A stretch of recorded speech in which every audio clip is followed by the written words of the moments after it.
Hey guys, what is up? I did my different intro today since we're going to be.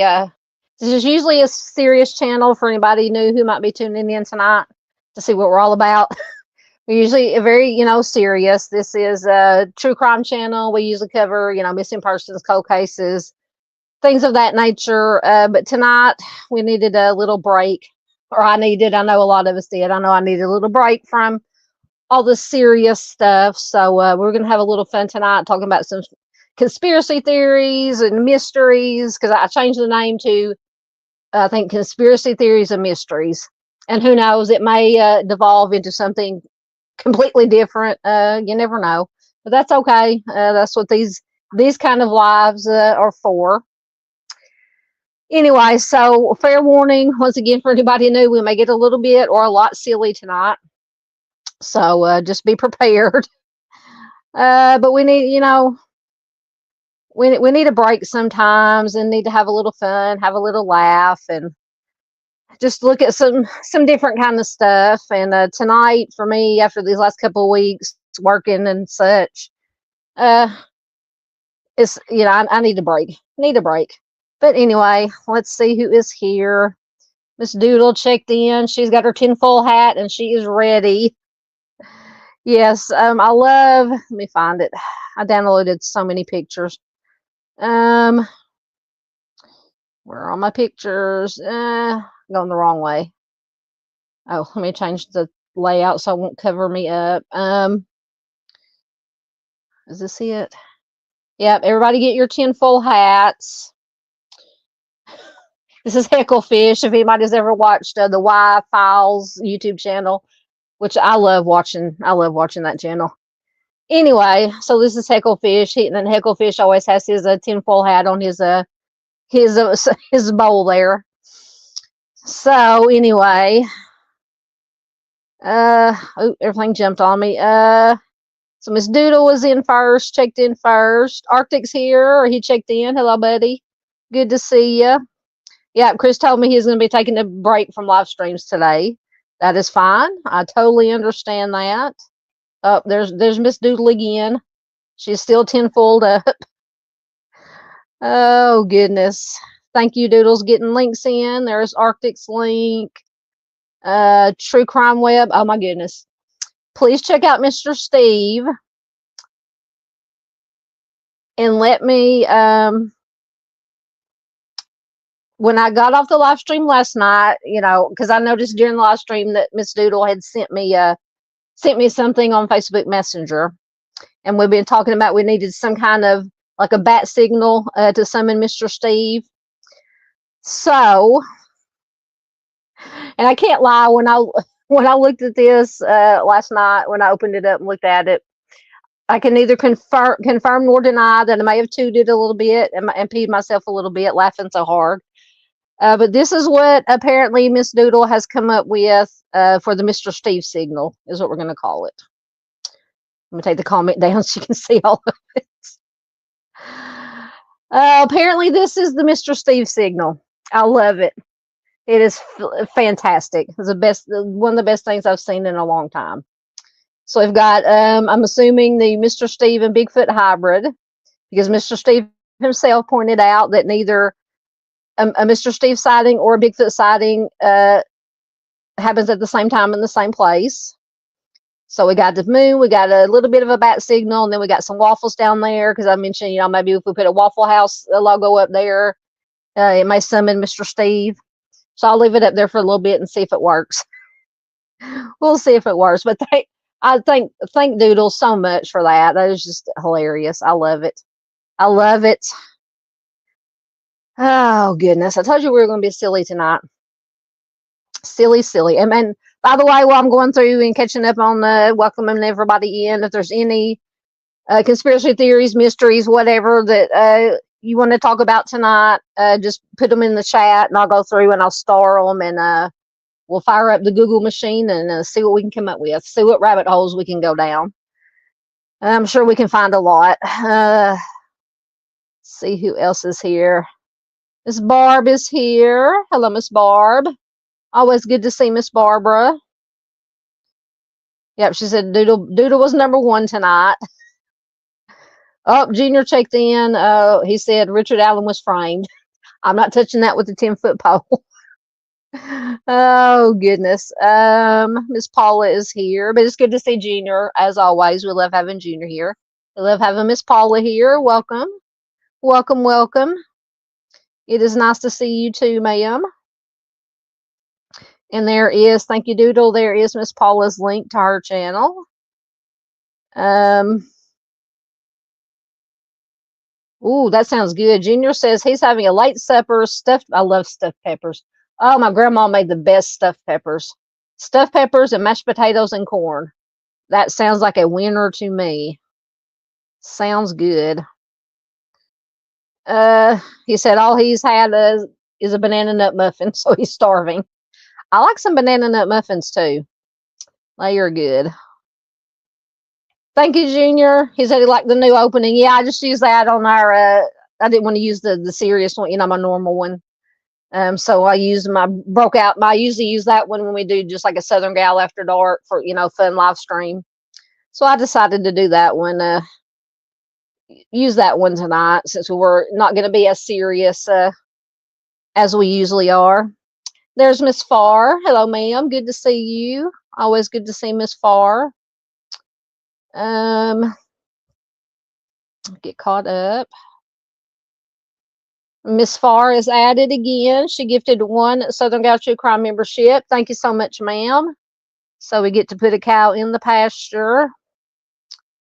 Got to find the cow. Where's there she is.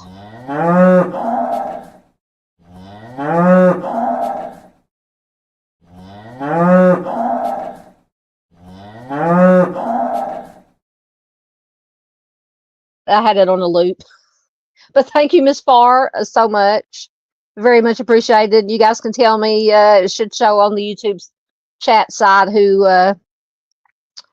got it.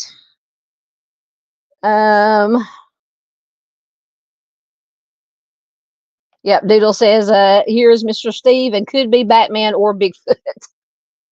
Yep, I'm telling you. I think Doodle's onto something. That's our next conspiracy theory that we're going to work up. Oh, goodness. Arctic loves it. I know. It's so funny.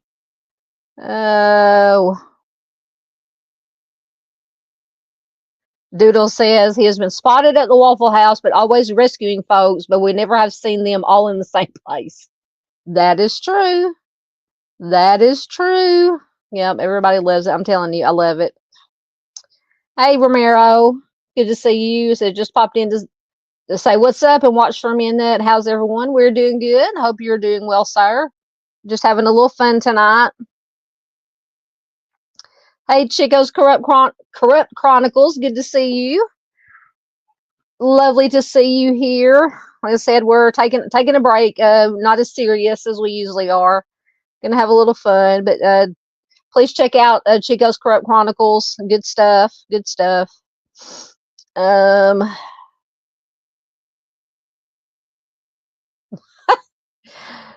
So Arctic, who's also in Arkansas, like I am, says his conspiracy theory is that Sarah Huckabee Sanders is secretly Mike Huckabee, which is her father in drag. You may be onto something. You may be onto something. Oh, good Lord. Thank you, Doodle. There is Chico's link to their, I almost said Facebook, to their YouTube channel.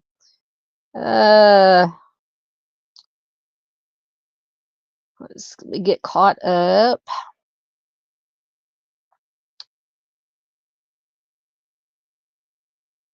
Yes. Oh, I forgot about that one. Yeah, we'll have to talk about that.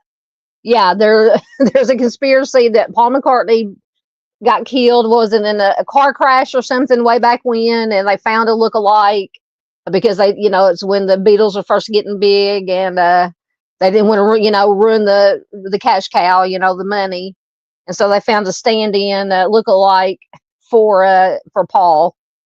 And something about, I think if you look at the cover of the Sgt. Pepper's album, supposedly it has little what they call clues that Paul died and they replaced him. I forgot about that one, and I was just watching something about that the other night. Yeah, we'll have to touch on that. Don't let me forget. Let me look at that right quick. So I can bookmark something I can find, because I got some stuff bookmarked. But like I said, whatever you guys want to talk about, anything in particular, put it in the chat. Let me see.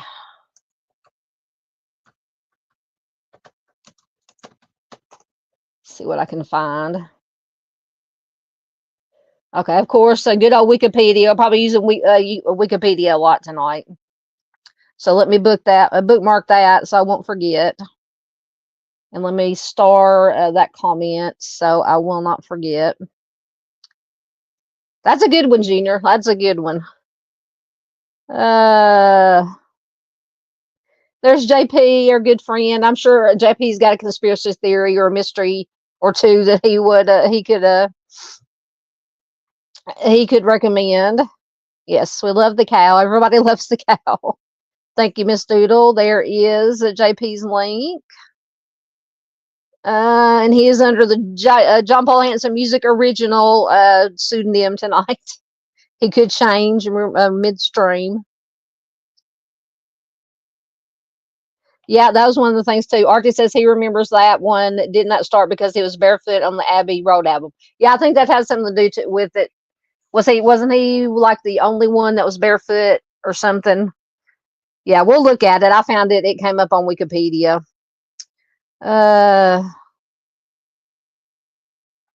So of course, Miss Paula's got some West Memphis 3 theories. She says Damien, Jason, and possibly Jesse joined in for the search for the missing boys. The whole town was looking, and that's why Damien and Jason were dirty after.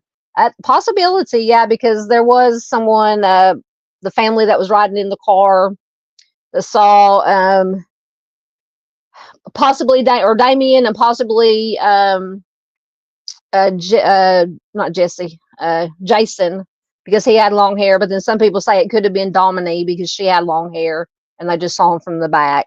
But yeah, they said they were muddy, had muddy pants. Totally possible. Absolutely. Oh, before we go any further, I'm going to say, before we get into the conspiracy theories, especially if if we come up with any involving the Gov or the GOV, anything, express, what am I trying to say? Any views, comments, theories, comments that is purely for entertainment purposes only. We're not stating fact, trying to state fact. So please, any of the alphabet agencies, do not come after us. So if any men in black after this come up to your door, don't open the door. Don't open the door. You know, if Tommy Lee Jones and Will Smith show up at your door, don't open the door. Go hide. As much as I love Tommy Lee Jones, if he was ever show up at my door wearing a black suit and sunglasses and with little pin thing you want me to flash with it, I'm hiding under the bed. Anyway, because I've watched some other channels that do conspiracy theories involving Gov stuff, GOV stuff, and they say they've had videos taken down and they've been banned for, channels been banned or put on hold or something. So sometimes it gets serious. So anyway, hopefully we won't get that serious tonight, but you never know. You never know. So Junior says he's pretty sure someone in Detroit started it. Are you talking about the rumor about Paul McCartney?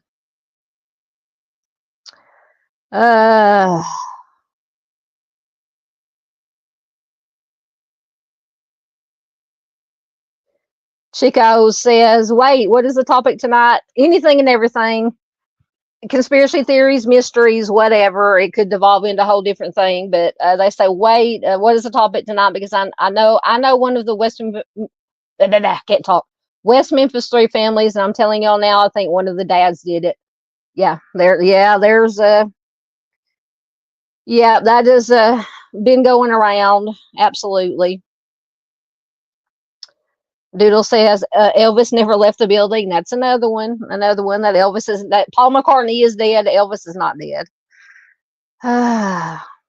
Thank you. JP says can't stay. Got to go pick up the daughter soon. Just shopping in. I mean, I guess you meant dropping.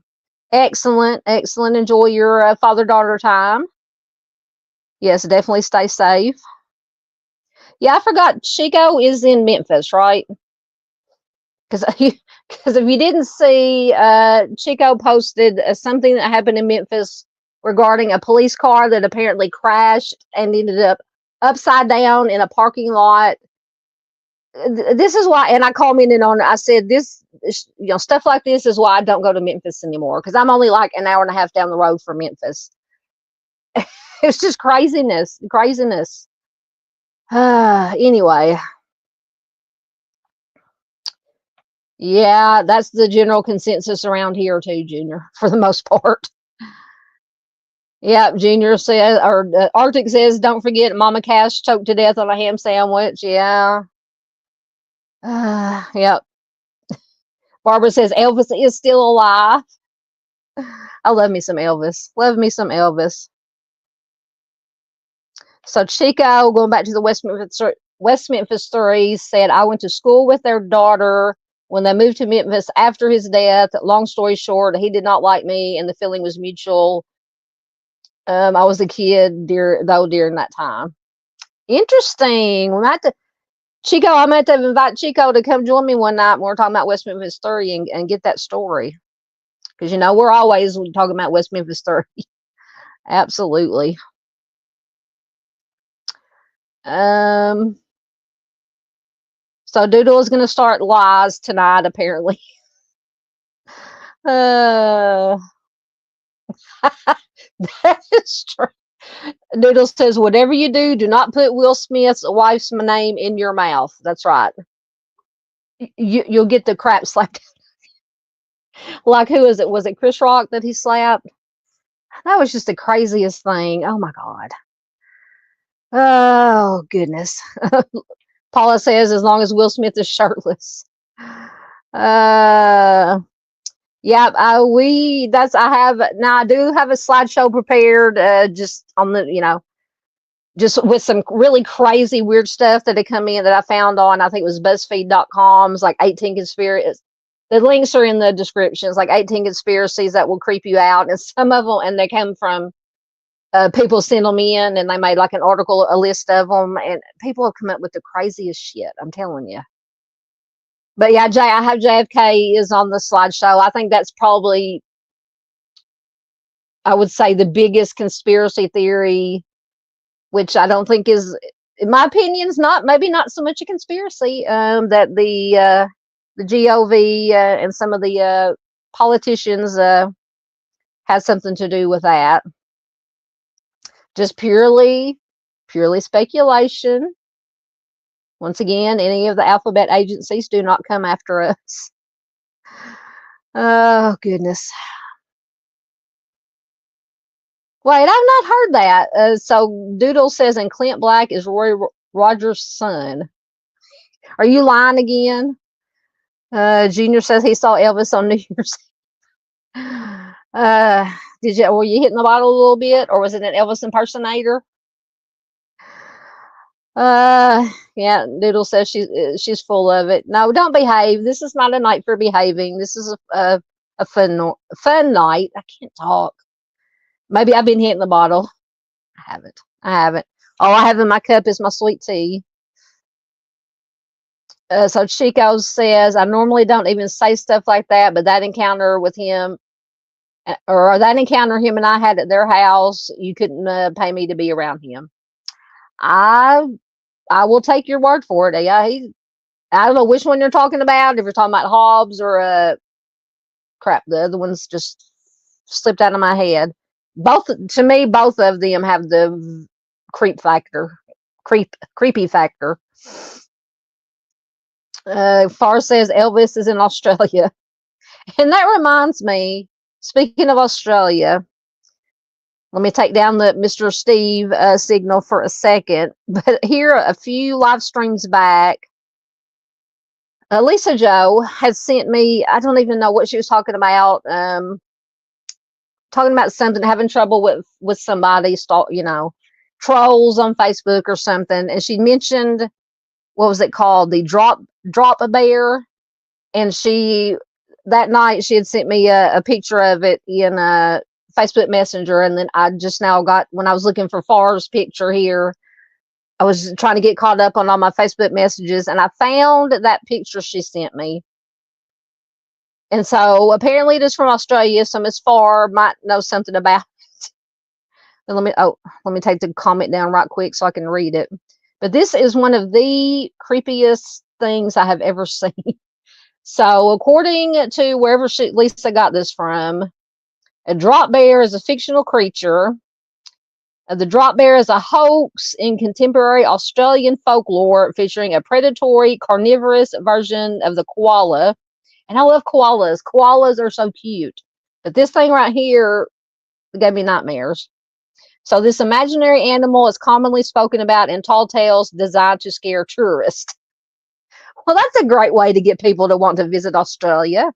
So not only do you have to worry about all the things that can kill you in Australia, now you have to worry about these creepy bear things, these creepy gremlin koalas. So anyway, I thought that was interesting and, like I said, very, very creepy. But anyway, craziness. Let's see, what else did I have? We'll put the Mr. Steve signal back up for a minute here when we get caught up in comments. Everything jumped. Hold on. Goodness gracious. Okay, there we go. Turn off my camera for a sec. Give me a drink.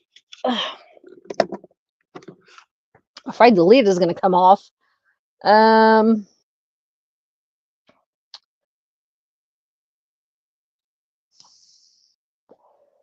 Let's see. Where was I at? Goodness gracious.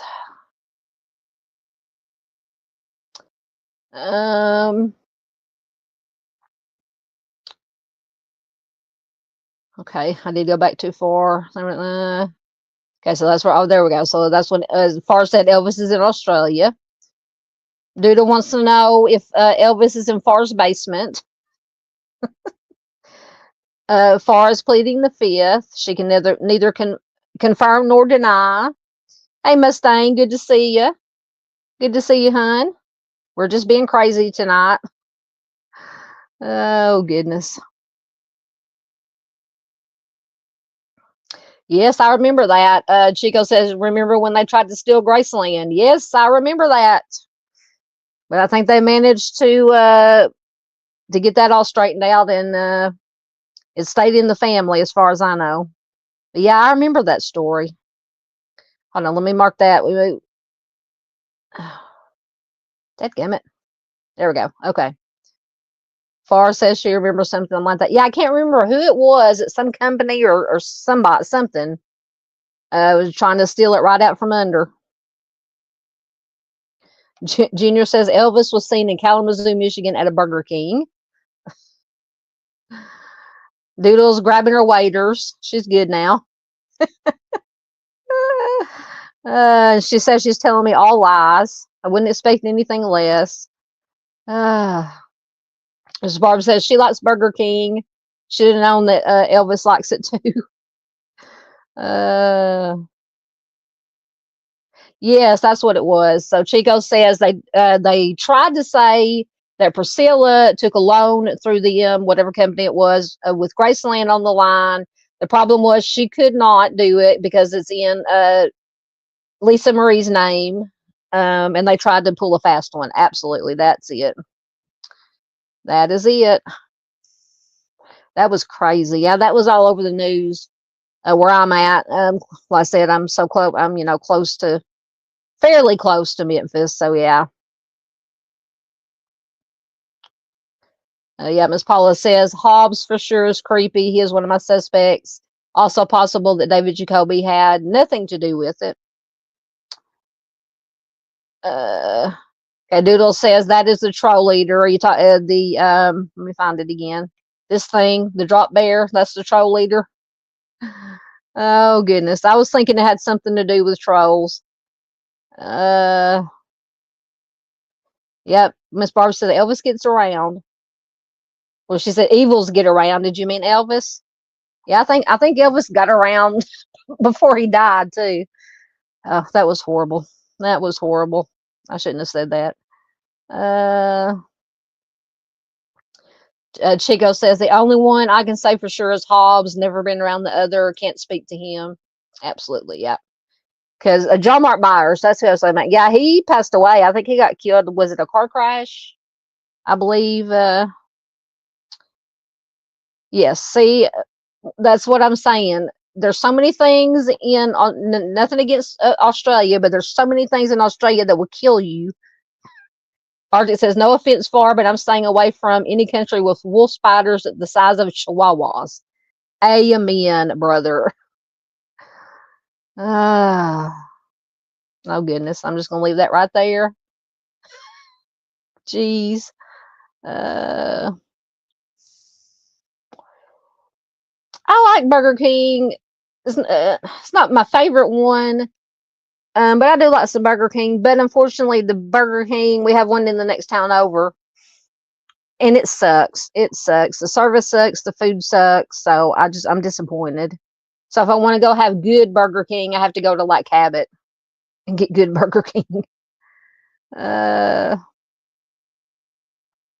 Miss Barb says the waffles look good on the Mr. Steve signal. I know those do look good. Now I want waffles too. I agree, Miss Barb. I can hit the Waffle House. It's the next town over. I can go have some waffles.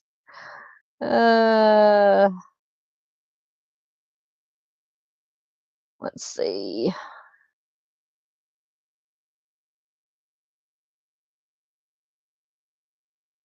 Oh, good Lord, Arctic. I'm not even gonna.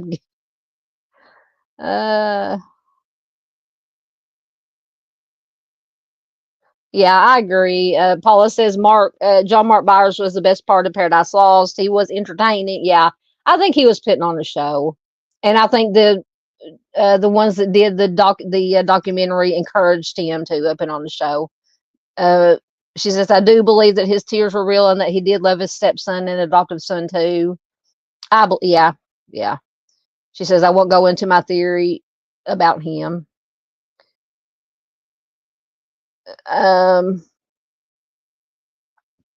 Really, is that true? How are they getting STDs? Oh my goodness, that is awful.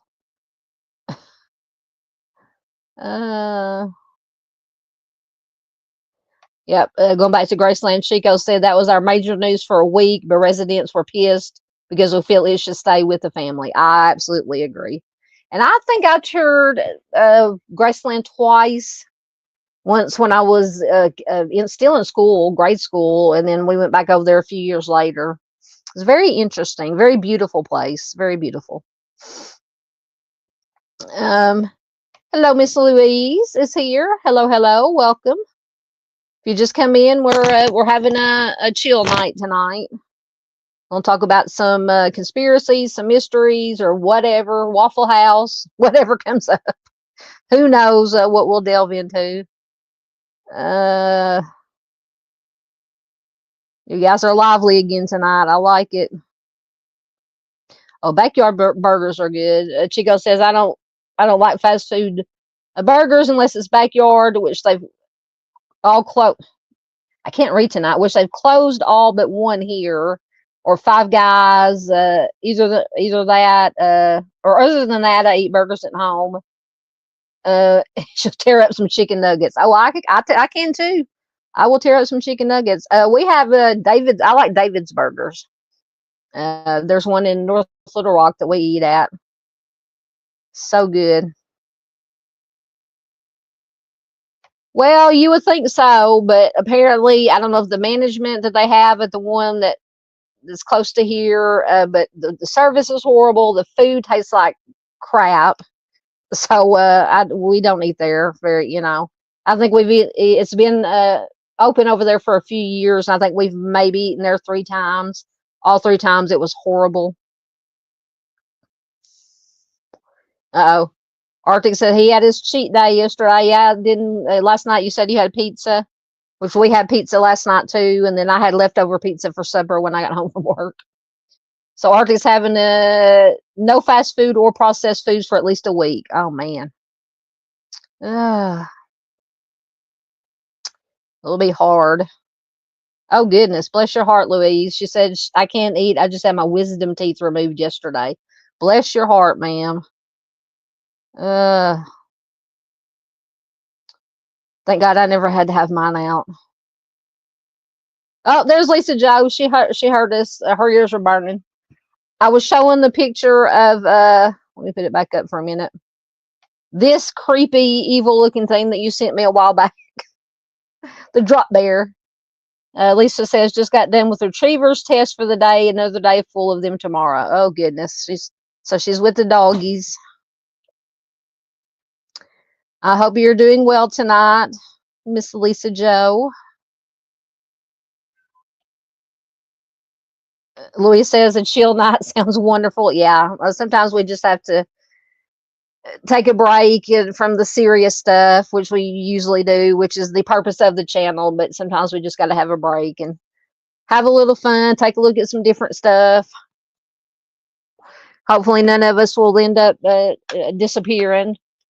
We're talking about some of these conspiracy theories. For the most part, Junior says, I thought all the cooks were teenagers. For the most part. Chili sounds good. I love chili. I like soup better, but I'll do some chili during the winter time. Now, if I eat chili, usually in the summer, is we'll do like a Frito chili pie. Love that. Now, I haven't had KFC in a long time. Doodle says, I love KFC, but the Colonel's looking more like Kenny Rogers older. I get. Man, talking about maybe that's a conspiracy. Oh, God. I don't think it's a conspiracy. Last time I saw recent pictures of Kenny Rogers, looks like he had a lot of work done. He just did not even look. And I always thought, back in the day, he was a nice looking man. I think he's had some surgery done. That didn't do him any good, in my opinion. Arctic says, yeah, Jeffrey Dahmer's favorite fast food joint was Five Guys as well. Oh, Jesus, Mary and Joseph. Oh, good. I told you we were going to be silly and goofy tonight. Oh, I'm with you there. Chico says, in my budget challenge, I can't eat out for 14 days. Sad but true. I'm telling you, fast food is not fast anymore for the most part and not cheap anymore. I mean, sometimes just me and my mom would go to McDonald's, and that used to be about the cheapest fast food you could get. And, for, $5 or $10, get a meal, 2 meals or more. And the last time me and mom went to McDonald's, we just got 2, is when they had brought out the new chicken tenders that they have. We just got 2 of those combo meals. It was $20. $20. Ridiculous. You laughing at the drop bear? That dang thing is creepy. I'm telling you. Lisa Jo says she's tired but doing good. Excellent. Excuse me. Doodle says, I wonder if it sounds like a hyena. Wow, that will be even scarier. Doodle says, because laughing and that face will make me poo my bloomers. Oh, make you have more than the toots? More than the toots? Oh, chili cheese dog sounds good. That sounds really good. You're all making me hungry again, and I ate 2 pieces of pizza. Miss Barbara says she had KFC tonight. Miss Paula says she loves KFC. Yes, he did. Yep. Yeah, Barbara says Kenny Rogers was a very good-looking man, but he messed his face up. But I know, I don't understand all the, just, it goes for men and women both. Just age gracefully, or at least don't just go over the top. I've seen so many of the older actors, musicians, whatever the case may be, have just lots of horrible work done. And then you see some that don't have work done, aging gracefully, and they're so beautiful or so handsome, just naturally. I don't understand all the,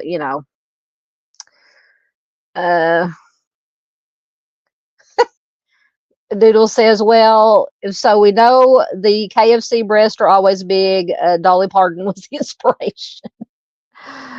Oh, goodness.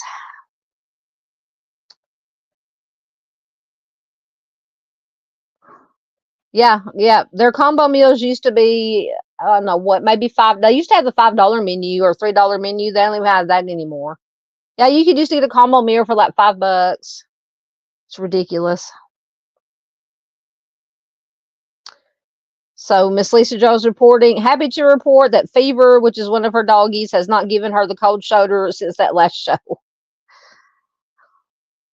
I know, it's ridiculous. Yeah, Miss Barbara says she spent $17 at KFC for 2 pieces of chicken, a biscuit, mashed potatoes, and coleslaw.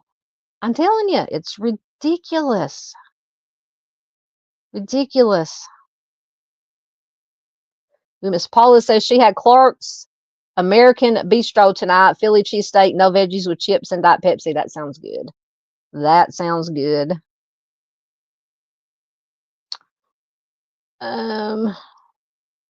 Yeah, that is true. It's just so convenient. I know. Chico said fast food is ridiculously overpriced, but it's convenient. Not gonna lie, and the companies know that.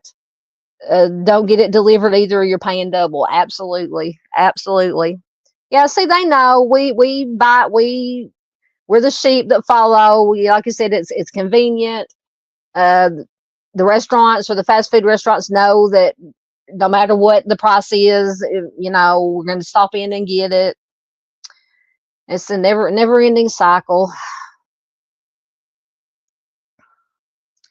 Yep, absolutely. Lisa Joe says Jamie Lee Curtis is gorgeous, in my opinion. I agree, and she may have maybe some filler or something, but yeah, I don't think, as far as I can tell, because usually you can tell when somebody has had work done.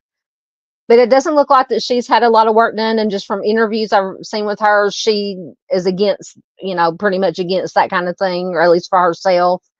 But yeah, she's gorgeous with no work. I mean, or minimal work, if anything. So that's what I'm saying. Just most of them look better without having the work done. I do too. You're not. I'm sure you're not ugly, Miss Farr. But she says I embrace every white hair, every wrinkle. I'm sure you're not ugly. She says, but I lived and it shows. Absolutely. I don't wear makeup.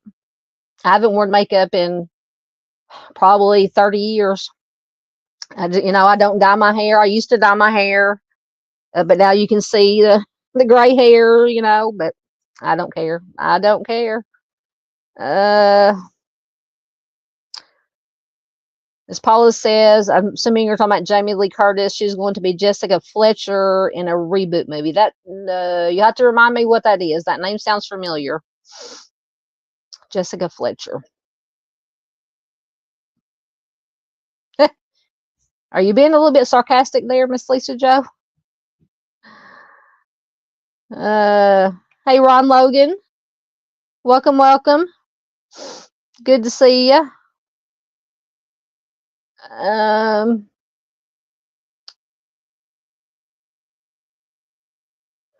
Doodle says she had browned rabbit and boiled cabbage. I can't do cabbage. I don't like cabbage. Now, I have had rabbit. It's been a while. Of course, that's one of the things that we out here in the country that we hunt. I don't know if you can kill them year round if there is a rabbit season. I can't remember, but yeah, I've had rabbit. Miss Barb says she wants ice cream tonight. I want ice cream every night. Oh, yeah, I think you're right. Mustang says I think Dolly is 100% plastic by now. Yeah, yeah. Doodle says I tried makeup, but the circus wanted to hire me, so I quit. Yes, Miss Barbara is 60 years young. Her birthday was, what'd she say, last Saturday. So once again, happy belated birthday. Again.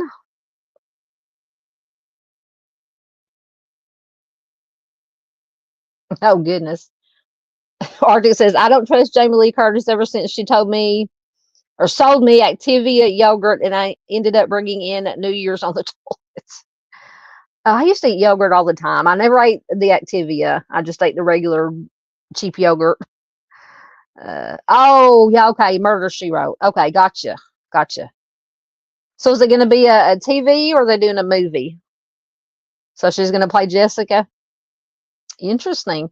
I know she's done the was the Freakier Friday. She and who was it, Lindsay Lohan or whoever it was that was in the original Freaky Friday. They're doing the sequel, or I guess it's already out. But I hadn't heard about the Murder, She Wrote.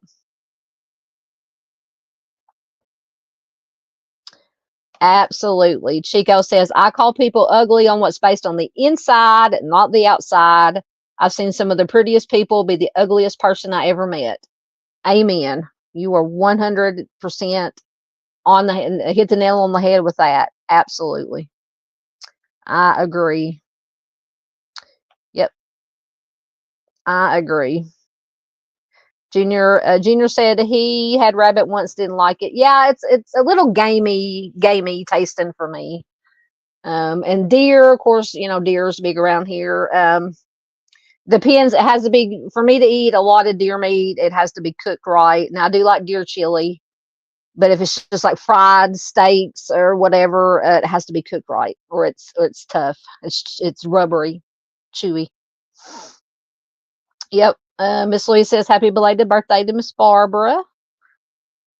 Miss Barb says, agreed with Chico, says, I've met some beautiful people and they got to know them and they weren't so beautiful. Absolutely. Yep. See, rabbit's another thing. It has to be cooked just right or it'll be rubbery, tough and rubbery. Absolutely. Arctic agrees with Chico. Absolutely.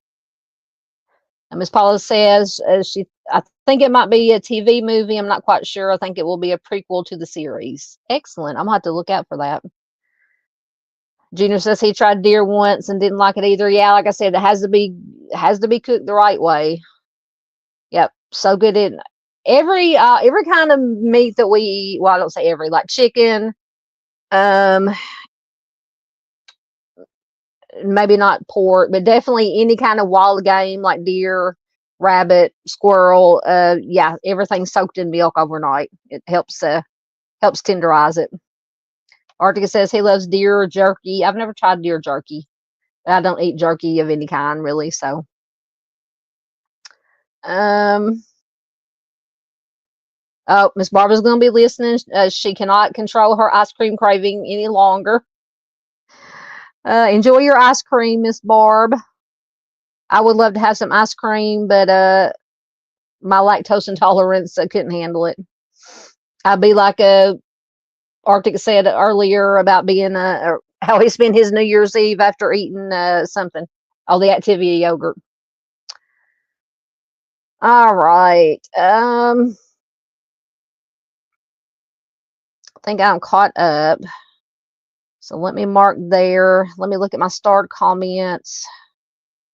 Let me we'll take down that creepy ass freaking bear. We'll put let's see, we're get our tinfoil hats on. Free your mind. I love that. From Signs. I love that movie. I love the movie Signs. Anyway, so let me see. Junior was wanting to talk about the Paul McCartney. And I think I had that pulled up on Wikipedia. So I'll turn my camera off for a minute while I'm reading. So this, once again, from Wikipedia. So, we know how Wikipedia is, but it's the easiest for information. So Paul is Dead is an urban legend and conspiracy theory alleging that English musician Paul McCartney of the Beatles passed away in 1966 and was secretly replaced by a lookalike. The rumor began circulating in 1966, gaining broad popularity in September of 1969 following reports on American college campuses. So according to the theory, McCartney died in a car crash, and to spare the public from grief and to keep the money machine going, The surviving Beatles, aided by Britain's MI5, replaced him with a McCartney lookalike, subsequently communicating the secret through subtle details of their albums. Proponents perceived clues among elements of Beatles songs and cover artwork. Clue hunting proved infectious, and by October of 1969 had become an international phenomenon. Rumors declined after Life published an interview with McCartney in November of 1969. So the phenomenon was the subject of analysis in the fields of sociology, psychology, and communications during the 1970s. McCartney parodied the hoax with the title and cover art of his 1993 live album, Paul is Live. The legend was among 10 of, quote, the world's most enduring conspiracy theories, according to Time magazine in 2009. So the beginnings of it, although rumors that Paul McCartney's health was deteriorating had existed since early 1966, reports that McCartney had died only started circulating in September of that year. The Beatles press officer, Tony Barrow, recounted this in his book, John, Paul, George, Ringo, and Me. Fleet Street reporters started phoning Barrow early in that month to confirm rumors regarding the Beatles' health and even a possible death, to which he replied that he had recently spoken with McCartney. So for the rest of 1966, the rumor was eclipsed by similar reports that Paul McCartney was working on a solo project and that the Beatles were splitting up, which were backed by their disappearance from the public eye and the postponement of their scheduled tours in late 1966. So in early 1967, the rumor resurfaced in London, this time claiming that Paul had been killed in a traffic accident while driving along the M1 motorway on January 7th. So the rumor was acknowledged and rebutted in the February issue of the Beatles book. So the Beatles had their own magazine out. So McCartney then alluded to the rumor during a press conference held about the release of Sgt. Pepper's Lonely Hearts Club Band in May. The Beatles producer George Martin once claimed that during the Beatles' visit to Denver, Colorado, quote, a number of people pretending to be Beatles were employed by the promoters of the band's concerts in order to distract the crowds of fans from the real Beatles while they were exiting a hotel.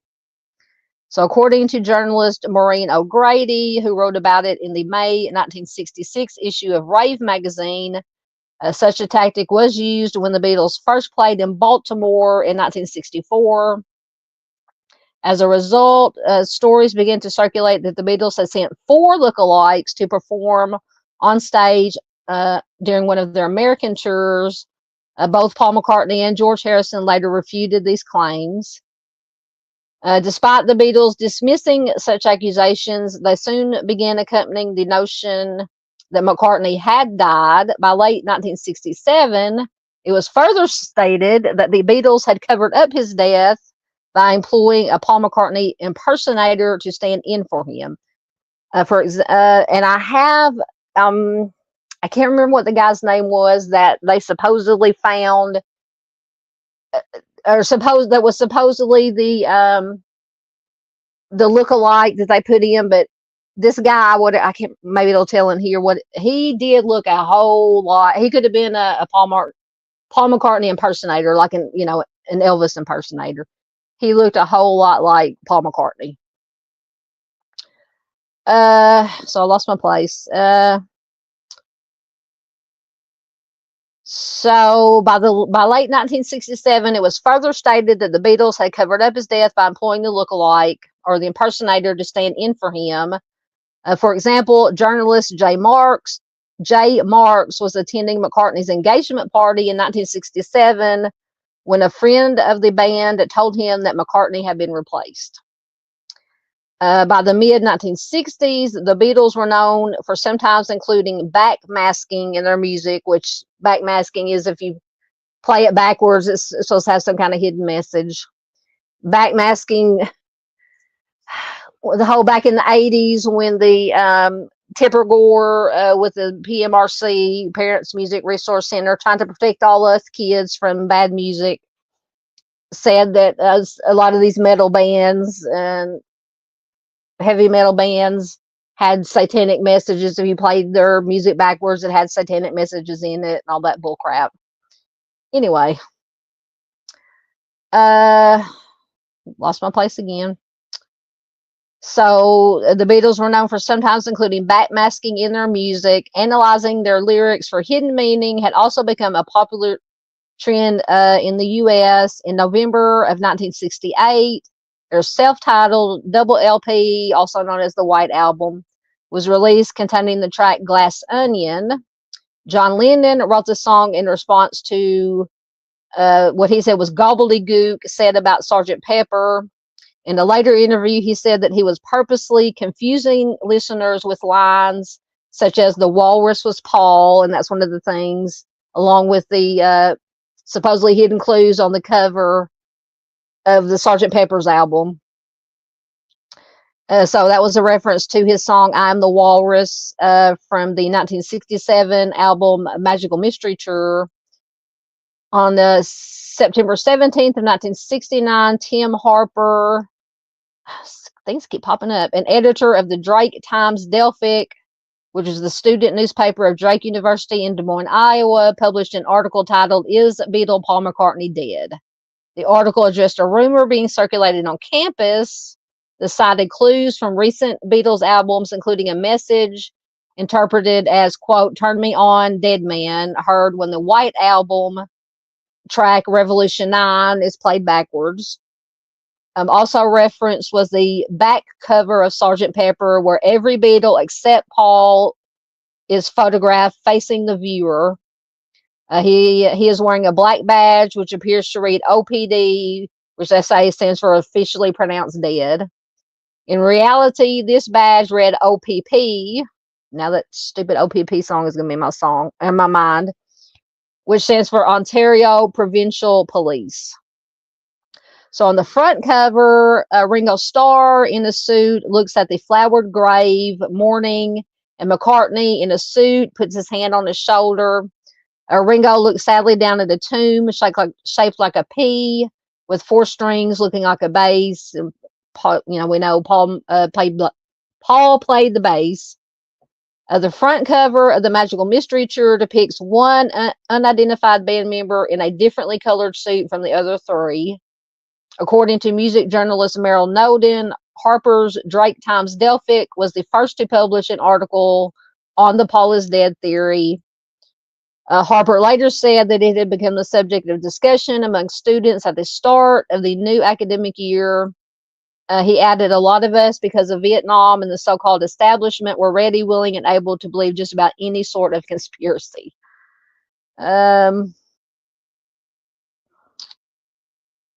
See if there's anything else, because this goes on forever. But yeah, that's the basic, that, Paul was killed in a car crash and they brought a stand-in.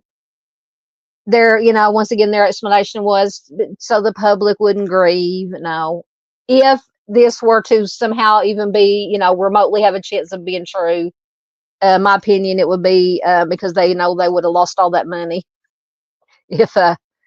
Because you can't replace, in my opinion, you can't replace Paul McCartney. It's just, you couldn't do it.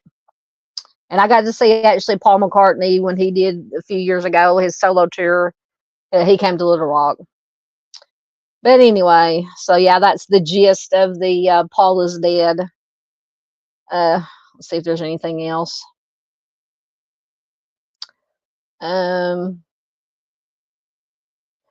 So the premise, many versions of this theory have arisen since its initial exposure to the public, but most proponents of the theory maintain that on November 9th, 1966, or September 11th, alternately, Paul had an argument with his bandmates during a Sgt. Pepper recording session. He drove off angrily in his car.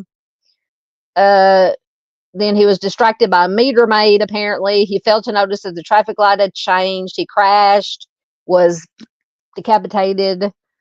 A funeral service for McCartney was held with eulogies by George Harrison and Ringo Starr, followed by procession, Abbey Road's, the cover of Abbey Road, where somebody mentioned that. And I'm trying to look at the picture. I'm sure you guys have seen the cover of Abbey Road. Trying to see if Paul had shoes on. It does kind of look like he either has white shoes on or he's barefoot. So they're comparing all this stuff to the album covers. So with Lennon, John Lennon was supposed to be the priest officiating the funeral and burying him, with the alleged "I buried Paul's" statement in Strawberry Fields Forever. And yeah, once again, to spare the public from grief, or simply as a joke, the surviving Beatles replaced him with the winner of a Paul McCartney lookalike contest. This scenario was facilitated by the Beatles' recent retirement from live performance and by their choosing to present themselves with a new image for their next album, which is Sgt. Pepper's, which they began recording later that month.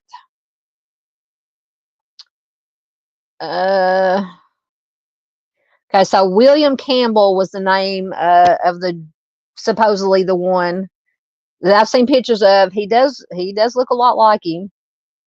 But in somebody named Labour's telling, the stand-in was, quote, an orphan from Edinburgh named William Campbell, whom the Beatles then trained to impersonate McCartney, or it might not have been him. The others contended that the man's name was Bill Shepherd, later altered to Billy Shears. I think Billy Shears maybe was the name I've heard.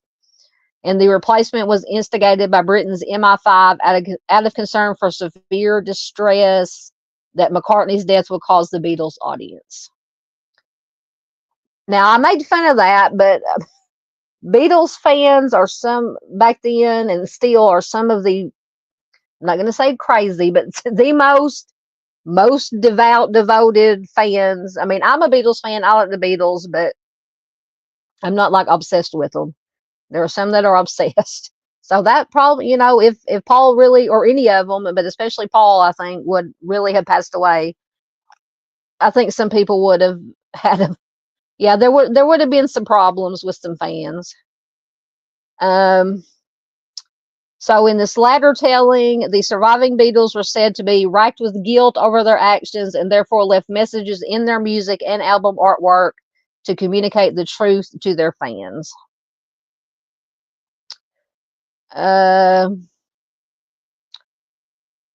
So dozens of supposed clues to McCartney's death have been identified by fans and followers of the legend. These include messages perceived when listening to songs being played backwards and symbolic interpretations of both lyrics and album cover imagery.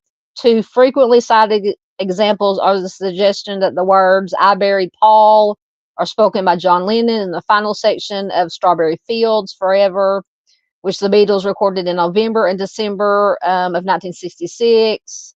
Lennon later said that the words were actually cranberry sauce, and that the words number 9 in Revolution 9 from the White Album became "Turn Me On, Dead Man, Turn Me On, Dead Man" when played backwards. A similar reversal at the end of "I'm So Tired," which is also on the White Album, supposedly said, "Paul is a dead man, miss him, miss him, miss him." So once again, they're talking about the Abbey Road album supposedly being a funeral procession. John Lennon's dressed in white, is said to symbolize the heavenly figure. Ringo's dressed in black to symbolize the Undertaker. George is dressed in denim, represents the gravedigger. And McCartney, barefoot and out of step with the others, symbolizes the corpse. So make of that what you will. Just very, very interesting.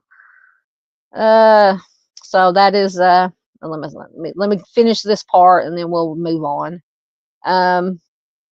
So the number plate of the white Volkswagen Beetle in the photo contains the characters LMW281F, mistakenly read as 281F, was identified as further evidence.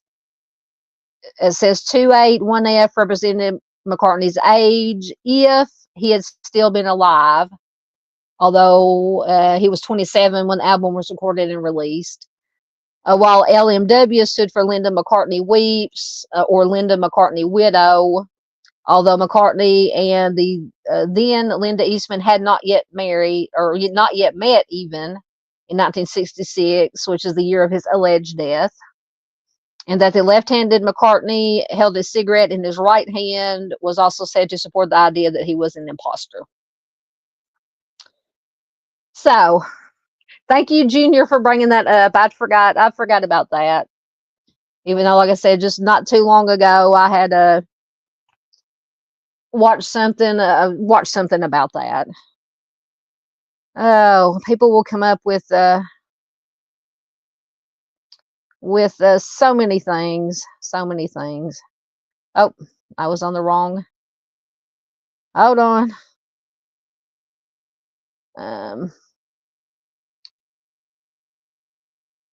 Gonna get back down to where I was.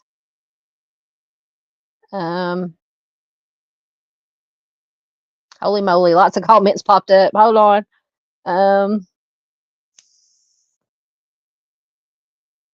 There we go. I think that's where I was at. There we go. Oh, Miss Barbara says she's gonna get a chocolate sundae. Oh my gosh, that's even better. Hey, Miss PJ, good to see you, my dear. Yes, welcome everybody. Yes, please remember to hit the subscribe if you haven't already. Well, like I said last night, check if you had already subscribed. Please check to make sure you are still subscribed, because apparently the YouTube's gods will unsubscribe you without letting you know for some reason. Hit the bell for notifications. Absolutely. Hit the like button. Leave a comment if you're watching Replay Crew. We love our Replay Crew. Share this out for anybody you think might be interested in some fun stuff tonight, some mysteries and conspiracies. Thank you there, Arctic Scott, Miss PJ's link in. Chico says, love deer jerky and deer spaghetti. Oh, I've never had deer spaghetti. Rabbit has to be cooked right for me as well. Yes. Squirrels, can't do it. Yeah, I don't. I think I've only tried squirrel maybe once or twice. I can't do squirrel either.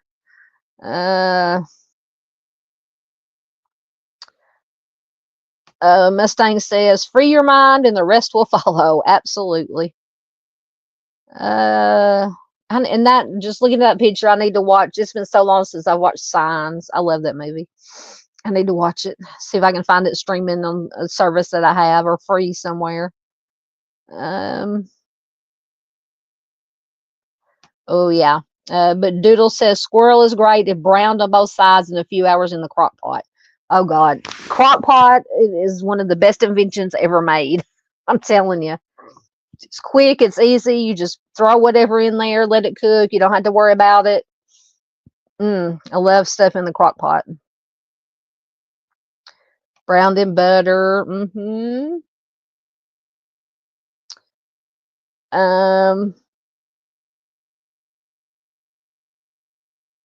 Yeah, that's a good question. Chico says, my only question would be, why would the British government get involved in the celebrity death? That is a good question. I absolutely agree. But I still say, they kept saying, oh, it's, if, entertain for a minute that it's true that Paul died, they put in a replacement to spare the fans the grief.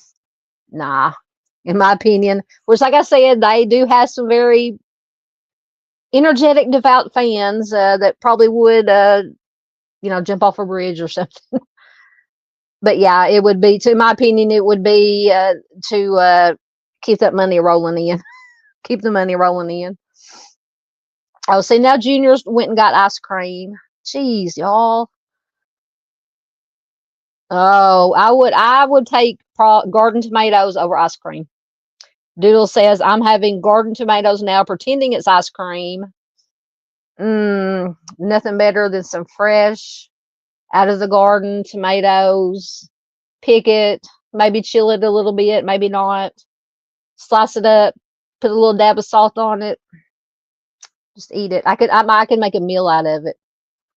And I like, it sounds weird. People laugh at me when I say it, but cheese and tomato sandwiches. It's a slice of, uh, uh, slice of a big slice of tomato, a couple of pieces of cheese, a little bit of salt, some mayonnaise or Miracle Whip, whichever you prefer. Good stuff. Ooh, Far says, my best friend left my son a book signed by George Harrison. Excellent. George is still alive, right? I think no, well, not all the Beatles are still alive. Obviously, John Lennon's not alive. Is Ringo still alive? Or George? I know Paul is. I'm trying to think.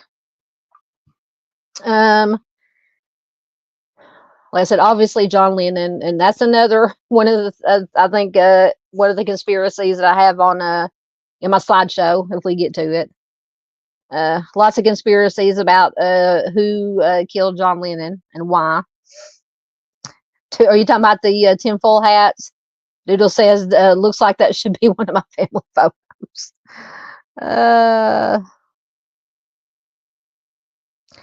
Yeah, I'm telling you, me and Chico are on the same wavelength when it comes to when I was talking about the Gov conspiracies, or any conspiracies that, in my opinion, some of them are not conspiracies. But Chico said, then again, I should not be shocked just because the sheer amount of weird accidents our own Gov has done. Whistleblowers, prime example. I hear what you're saying. Definitely, because a lot of things that happened 30, 40, 50 years ago, that when people come out and said, hey, there's something going on here, they were immediately labeled by the Gov as, oh, it's conspiracy theorists, have been proven to be true, according to official Gov government documents. The MK Ultra thing, prime example. Everybody said, back then, oh, that's conspiracy talk. No, it was true. It is true. And lots of other stuff that has been released by the Gov has released their own, own documents, declassified them, and you can go to the site and read them, and it's all right there. Anyway, yeah, I remember having to do. And Diddle says, then you use the tinfoil for rabbit ears on the TV to get channel 30. Yes. Or if you were like us, way back in the day, we had, one of the old-fashioned antennas, metal antennas. One of us kids would have to go out, you'd have to turn the antenna depending on what channel you wanted to watch. Turn it a little bit more to the right there. No, a little bit more to the left. That's perfect. Had to do that. I remember doing that. Yes, I'm that old too. Far said those were the days. Absolutely.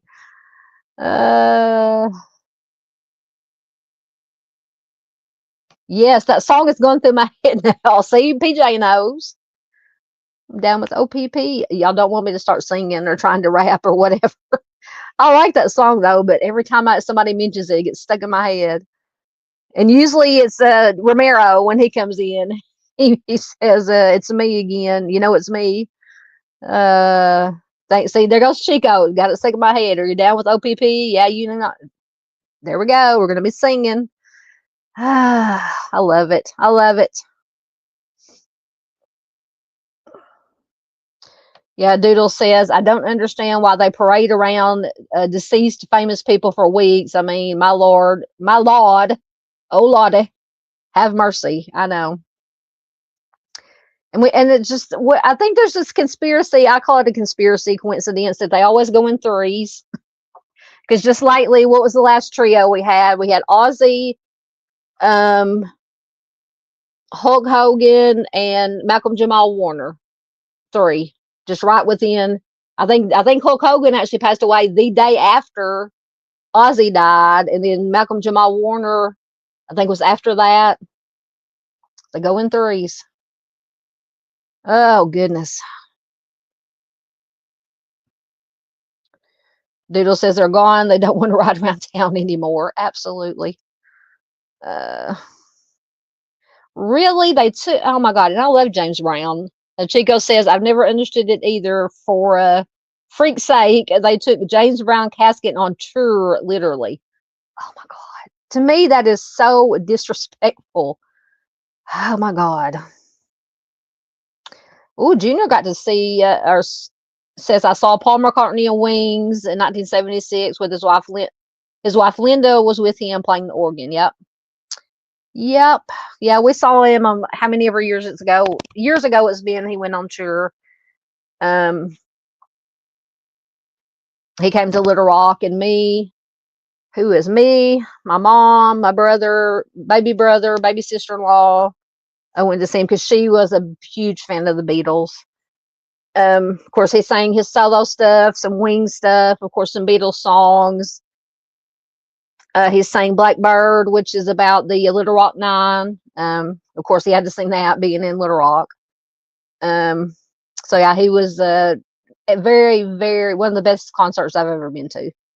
Very good show. And Paul wants to know, have any of these theories been debunked? Are you talking about Paul's death? Yeah, I think it's pretty much debunked. It's pretty much debunked, in my opinion. I mean, but who knows? Who knows? Yep, definitely check out Miss Doodle and Arctic. Junior said the Wings Over America tour. Okay, Ron. Thanks for that. TMI, but yeah. Doodle says don't forget to wipe. Yes, definitely visit Miss Paula.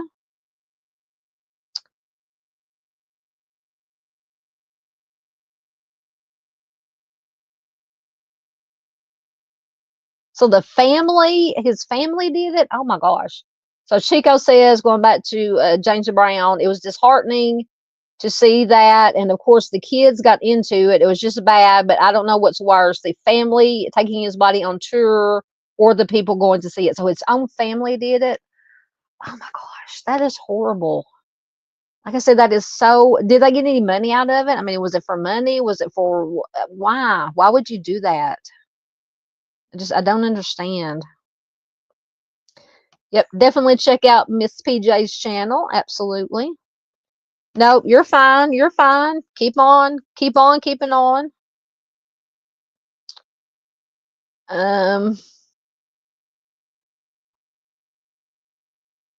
Yes, Miss PJ is awesome.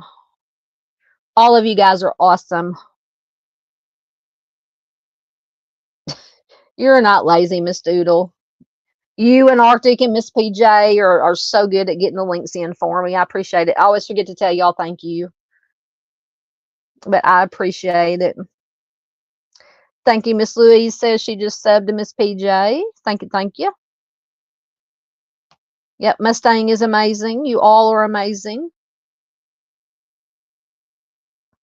Yeah, Junior says that one got way out of hand. Paul is dead. Yeah.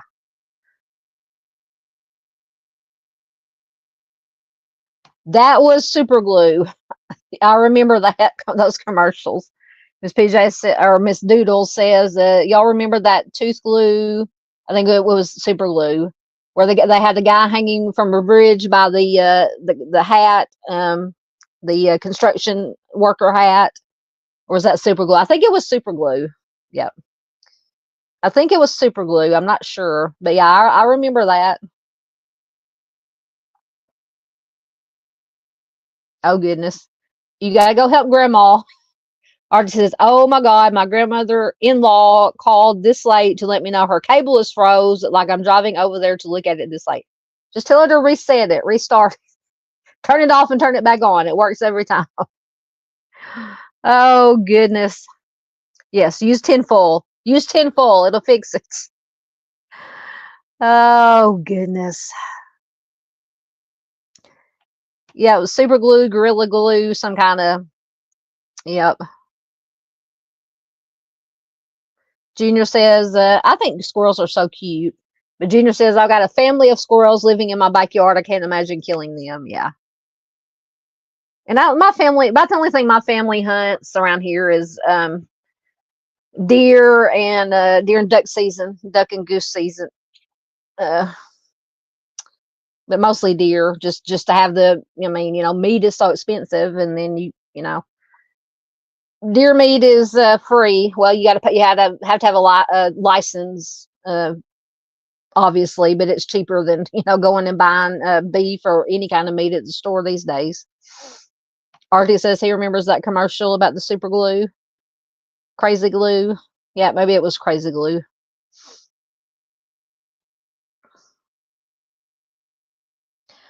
I put ranch on everything. I know you weren't talking to me, but I put ranch on everything. Junior says his cats try to catch the squirrels and they laugh at her. I'm telling you, squirrels are so funny. Squirrels are they're little shits too. Also, Mustang agrees with me. Says mayo and tomato sandwiches are good. Yep, I could just take a tomato, slice of tomato, and some mayo, a little bit of salt. When you throw a piece of cheese in there, so good. Did Ringo pass away? Let me look up. Because obviously I know John Lennon is dead.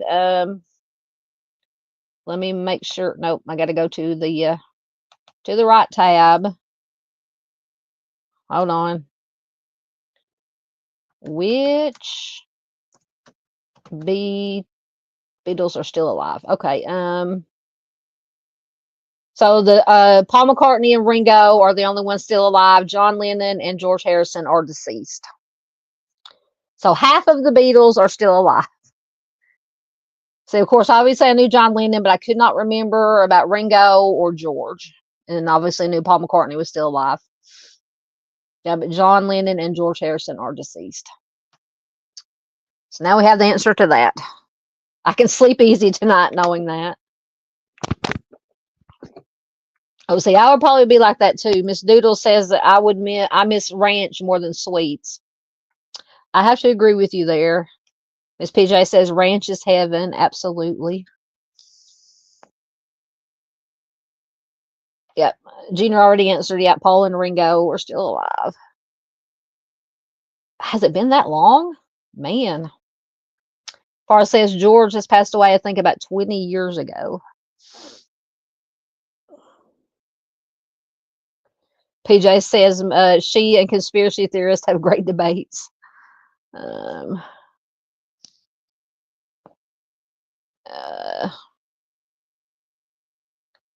Yep. If the prayers came on the TV, you were screwed. Yep. Oh my gosh. I remember the party line on the telephone we had one of those. We were on the party line. Of course, we didn't have a phone in our house, but my grandparents lived right next door out here on the farm. They had a phone, but it was on a party line with at least some old lady. And of course, I was a teenager, preteen and teenager back then. And I wanted, would go over there and want to talk to my friends for hours on the phone. And she'd pick up the phone. How long are you going to be on the phone? Get off the phone. I need to make a phone call. Oh, but yes, I remember party lines on telephones. I hated it. Yes, we didn't have remote controls. Junior says I was the remote control for the TV.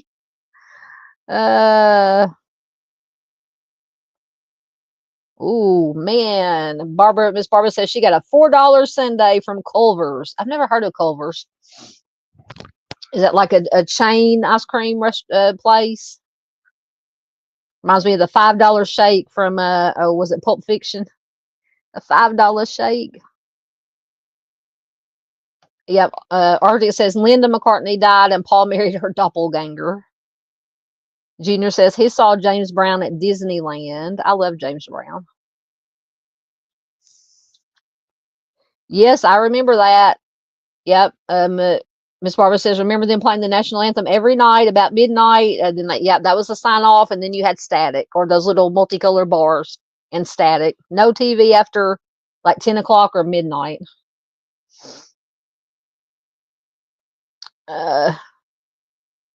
See, I hate that too. Arctic said, is that really talking about, what Chico said about James Brown, them parading him around, his family, no less. Says, is that really any more disrespectful than them bringing people back via AI and having concerts. To me, I hate that. I hate that. Who did they do that with? They've done it with. Did they do it with Michael Jackson? They've done it with several. It's just, oh, I hate it.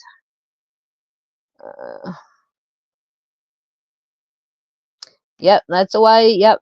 Doodle says, I guess I was just raised differently. I was like 5 and had to help hunt, and you only hunt what you eat. Absolutely. Yep. When I growing up on the farm, because besides farming, farming crops, my grandparents raised cattle, so we would slaughter at least one or two a year.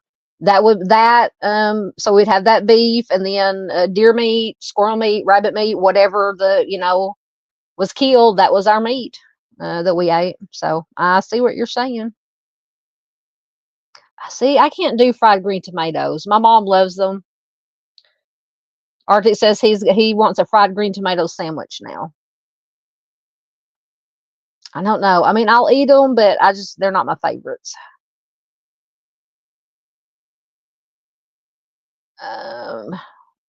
What name, Paula? Paula said there's a sports announcer with the same name.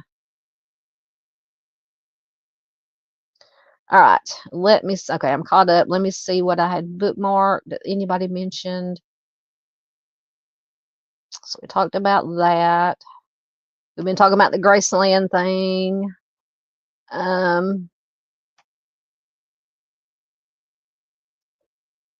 Trying to go back through and see. I tried to star everything that you guys were talking about that y'all had mentioned.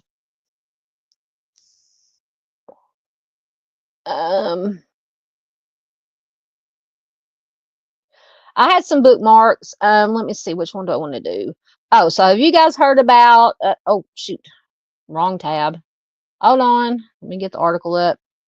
The 27 Club. So the 27 Club is like this list of usually singers, musicians, some actors that pass away at the age of 27. So they call it they made up this conspiracy or this mystery about the 20. They call it the 27 Club.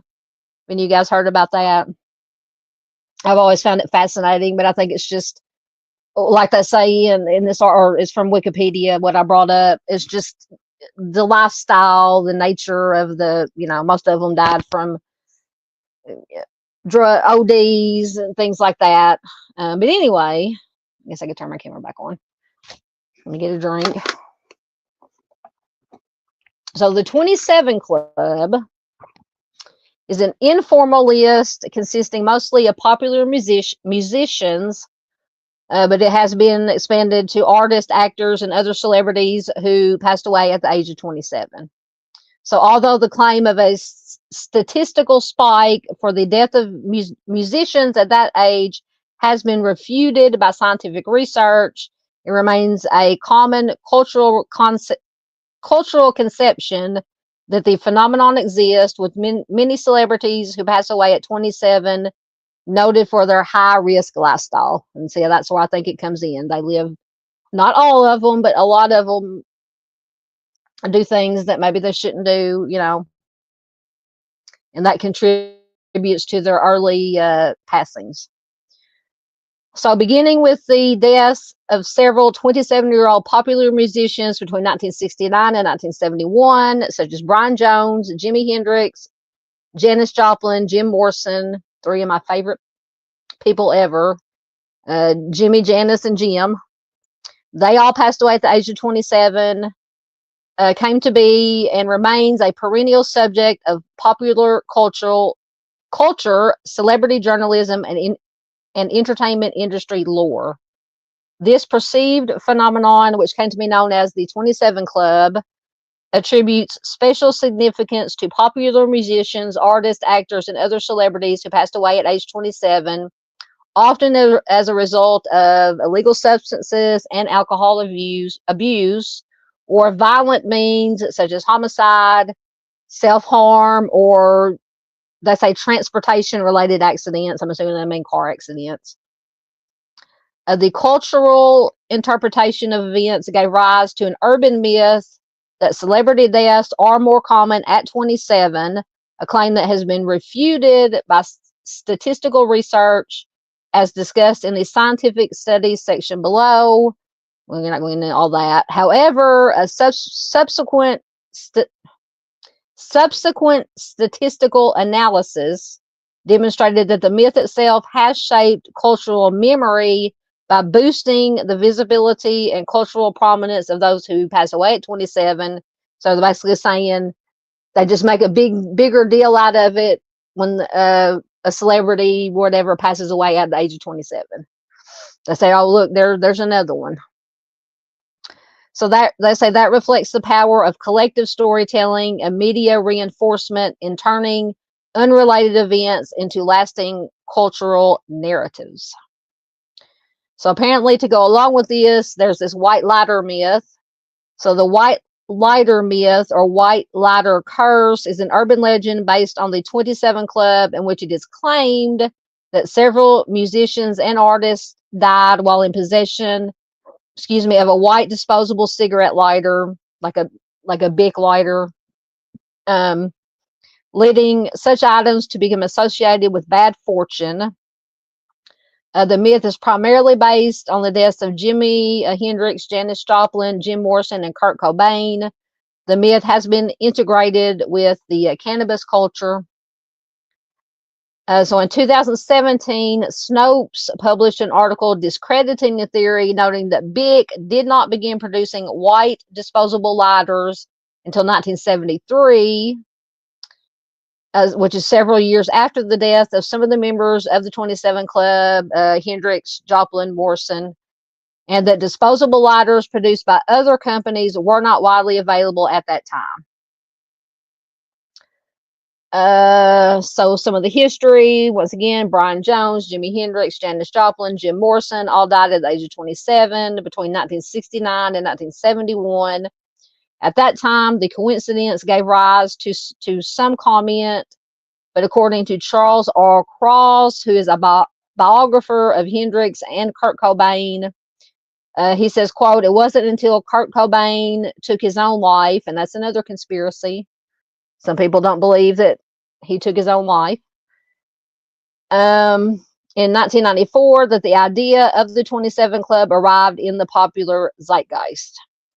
Cross claims that the launch of the club concept can be traced to the growing influence of the internet, surprise, surprise, and sensational celebrity journalism on popular culture in the years following Cobain's death, as well as media interpretations of a statement by Cobain's mother, Wendy, quoted in the local Aberdeen, Washington newspaper, The Daily World, and subsequently carried worldwide by the AP.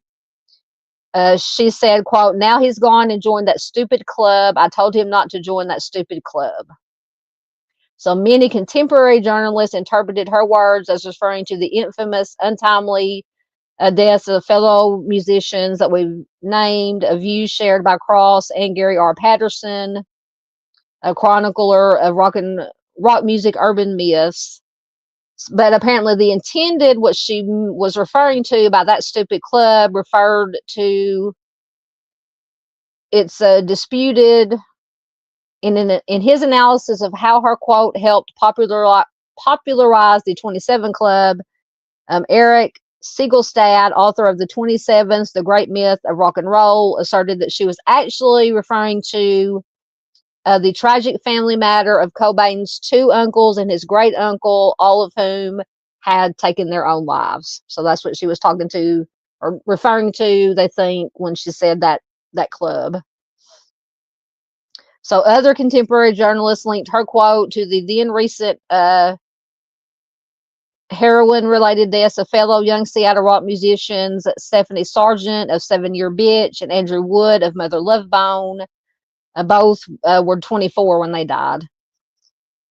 Cross himself dismissed the absurd notion that Kurt Cobain intentionally timed his death so that he could join the 27 Club, noting that Cobain, quote, had nearly passed away from ODs on at least 24 occasions in the year before his death and made several previous self-harm attempts at various ages. So So in 2011, which was 17 years after Kurt Cobain's death, Amy Winehouse died at the age of 27, prompting a renewal of this media attention about the 27 Club. 3 years earlier, Winehouse's personal assistant, Alex Haynes, told the British press that Winehouse, who was then 25, feared that she would join Morrison, Brian Jones, Kurt Cobain in dying at 27. He said, quote, she reckoned that she would join the 27 Club of rock stars who died at that age. She told me, I have a feeling that I'm going to die young. So like I said, in my opinion, it's just the lifestyle, because all of them that are named, unfortunately, did have drug and or alcohol problems. Janice, Jimmy, Kurt, Morrison, they all were known. I mean, it was just a thing, you know. So that is the 27 Club, but I always thought that was interesting. See if there's anything.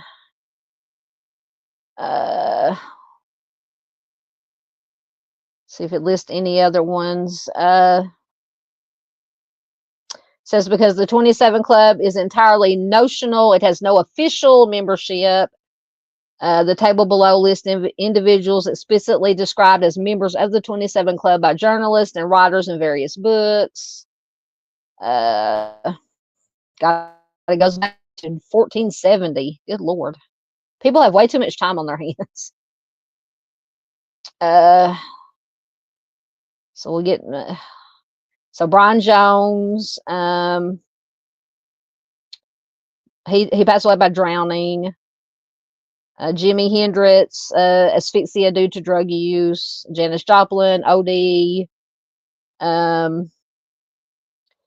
Jim Morrison, heart failure, most likely due to alcohol and drugs.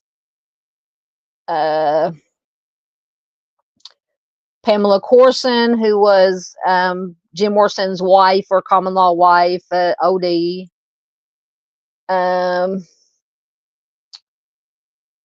Some of these are not familiar to me.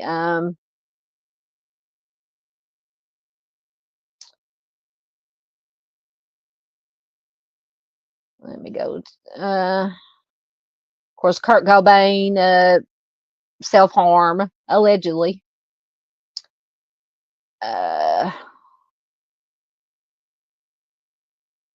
Stretch, who was a rapper, apparently he was killed, a homicide victim.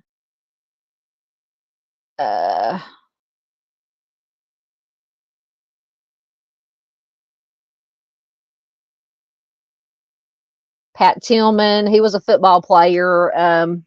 He was also in the, he was a U.S. Army specialist, and he was killed in action by friendly fire, unfortunately. But apparently he was 27 years old. Let's see, Amy Winehouse, alcohol poisoning. They just have a whole list.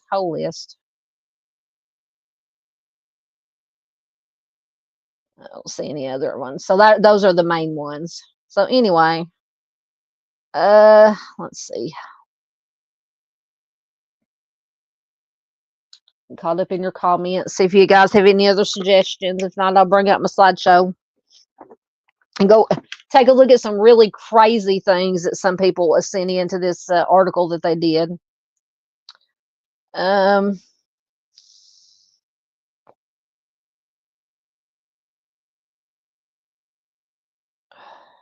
Oh yeah, absolutely. There is a sports announcer, James Brown, absolutely. See, that's a whole other, goes along with the JFK theory, conspiracy, which, in my opinion, it was one of the alphabet agencies that had a hand in JFK. That's just my opinion, for entertainment purposes only. But Paula says, my father had a theory that Lee Harvey Oswald was to meet Jack Ruby at the movie theater to be paid. I would not be surprised. Yep. Arctic said, Jimi Hendrix, Bob Marley, Kurt Cobain, 27 Club. Yep. Yep. Miss Paula says Chris Morgan is also one of her possible suspects in West Memphis 3. Was Bob Marley older? Hold on, let me look it up. I thought he was fairly young when he passed away. Let me look.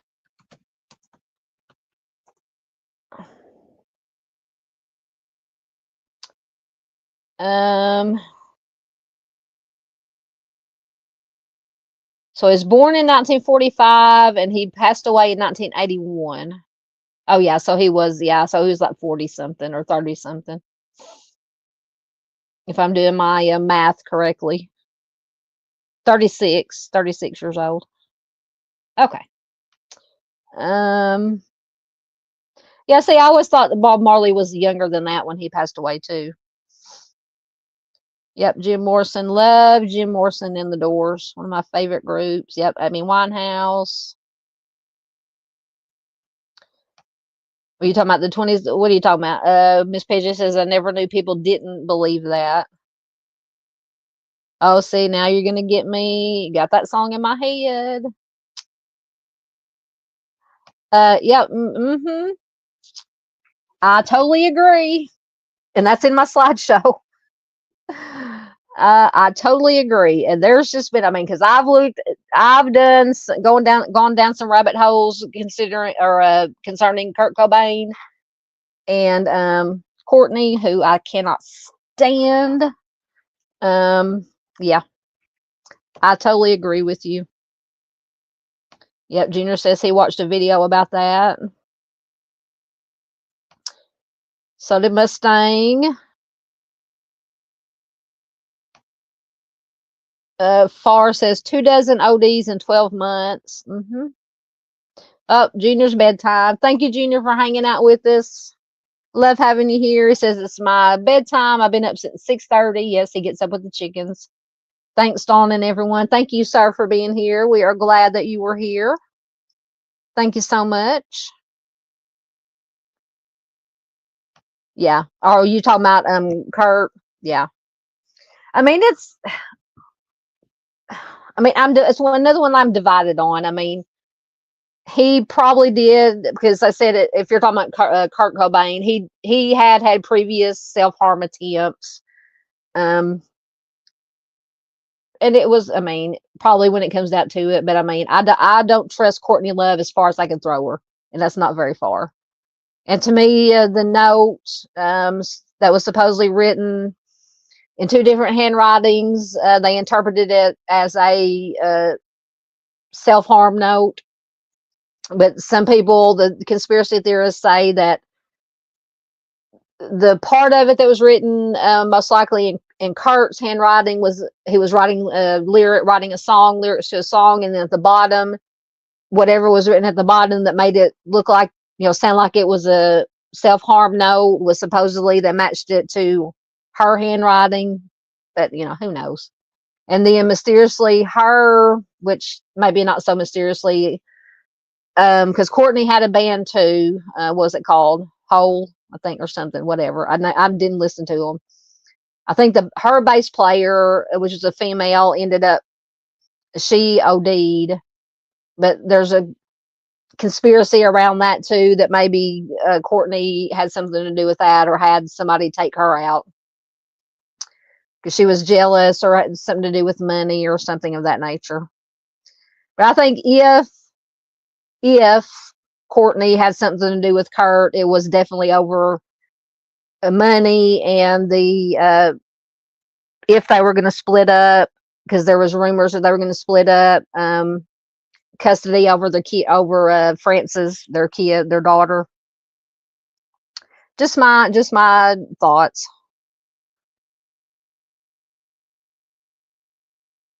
Yep, that's right. Yep. Going back to West Memphis 3, Paula says, I saw an interesting on another channel that due to Jason and Domini having similar hairstyles, that Jason could have, from a distance, could pass for a Domini. Yeah, see, that's what I was saying earlier about the family in the car that's said that they saw definitely Damien, and who they thought was Jason, because he did have like the mullet, the long in the back. that it possibly could have been Damien and Dominique walking down the road instead of Damien and Jason. Okay, good. So you were talking about Kurt. All right. All righty. All right. So I'm caught up. So y'all go. Okay. So let me take this down. Find my slideshow. Once again, we'll put up the Mr. Steve signal for a minute. We'll see if we can summon Mr. Steve. I'm telling you, it's going to work. It's going to work. One of these days. All right. At the stage. All right. So in this article, and I did link it in the description, it is from BuzzFeed. Oh, shoot. Once again, I'm trying to use the wrong tab. From BuzzFeed, and it's called, they're titled 18 True Crime, and I didn't include all of them, just some of them. I actually combined the two articles because one of them was the top 10 true crime conspiracies, and then this 18 true crime conspiracy theories that will creep you out. And the 18 ones were the ones that people sent in, which are the crazy, just out of this world, weird, ones. You'll see what I'm talking about when we get into it. So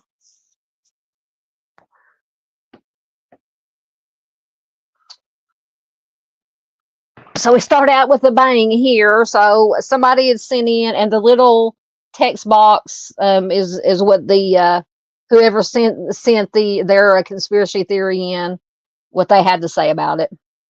So apparently this person, I'll have to make it bigger. Alyssa, somebody said that apparently there's some conspiracy that JonBenét's dad was a part of the Illuminati. I've gone down that rabbit hole with the Illuminati too, and that her death was a sacrifice. So she says, okay, so apparently, supposedly, JonBenét's name is similar to an Illuminati term for the devil. I don't know. I have not researched that or looked it up. And it is supposedly common for the Illuminati to groom and mind control mom and daughter. You can read it on I can't say it out loud. So according to this person, it says, so apparently some evidence lines up. Very disturbing. Now, to me, this is just craziness. Just craziness. Of course, the main one that you hear about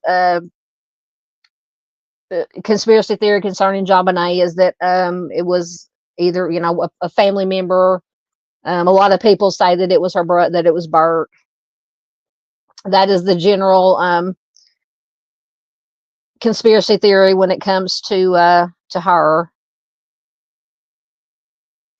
So Ms. Paula says, talking about West Memphis 3, I did also see that a neighbor saw a sandy-haired man matching Terry Hobbs' description, waving to the victims to come inside. Yeah, I think it was a neighbor that right before that that Terry was waving, they wanted him to come in, or and they just ignored him and they took off. Yeah, doodlebug. That was my reaction too when I saw this about the Illuminati. That JonBenét's dad was part of the Illuminati. Telling you, there's some crazy stuff out there. Like I said, entertainment. I sometimes go down these rabbit holes most of the time for entertainment. And so we got that. So we got this one is from Stephanie. Said that Ted Bundy was encouraged to carry out his homicides by a demon that had taken over his body. So she says, yeah, he was a terrible person, all on his own, but he would say in interviews, I think I remember, yeah, that he had been taken over by the entity. His girlfriend even said that she sensed something strange in the weeks before he carried out his first homicides. So, I mean, I don't think he was actually being controlled by an actual demon, but in his mind, I mean, I think he was the demon, but uh, his warped mind, who knows? Oh my goodness, Miss PJ and Ted Bundy have the same birthday. Yeah, Paula says I don't believe that for a second. Are you talking about Bundy? Yeah, one of the son of Sam, wasn't he the one that said the neighbor's dog was telling him to kill people? Yeah, I think that was son of Sam. It was the one that said the neighbor's dog. Blamed it on the neighbor's dog. Blame it on the dog. Oh goodness. All right, so here we got getting to some Kurt Cobain stuff. I think this was from the top 10 list. So this was number 2 on the top 10 list. Kurt Cobain did not take his own life. It was a homicide. So shortly after turning grunge mainstream and becoming a spokesman of the Gen X, Kurt Cobain took his own life at the age of 27. Naturally, of course, some believe that he was the victim of a homicide. This theory has been largely fueled by supposed inconsistencies in the official account. Yeah, there's a big rabbit hole you can go down in this case. Aside from these, the note and the way that the firearm was, because he used a shotgun, I believe, which is really not a common. I'm not saying it's never been used, but it's not really. Usually, if somebody's going to take their own life with a firearm, it's going to be with a handgun. But anyway, so this theory has been largely fueled by the supposed inconsistencies in the official account. For example, no, so this is another thing. Supposedly, he had extremely high levels of heroin in his system, and something that this amount would have incapacitated him instantly, meaning he wouldn't have been able to do it. Therefore, making the fatal GSW impossible. His letter also appears to have 2 different handwriting styles. The main culprit in the theory is his wife, Courtney Love, and she has faced excessive blame and ridicule ever since. However, those who believe in the theory often rely on mere speculation rather than definitive forensic evidence. So that is, yeah, like I said, I've gone down that rabbit hole way, way deep. So then the next one, of course, this came from the fan voted, or not fan voted, but people who sent in. Courtney Love was responsible for the death of Kurt Cobain. This is from Mia. Says, though the official story is that Cobain took his own life in 1994, many believe that Courtney Love either hired someone to do her dirty work or conspired with her nanny to kill Cobain herself. WTF, she says. So who knows? Okay, Paula says she was talking about the JonBenet Ramsey case. Gotcha. All right, how long we got here? Oh, we haven't even been on here 2 hours. Okay, so this is another one that somebody sent in. The Unabomber, the Zodiac Killer, and the Tylenol murderer were all Ted Kaczynski.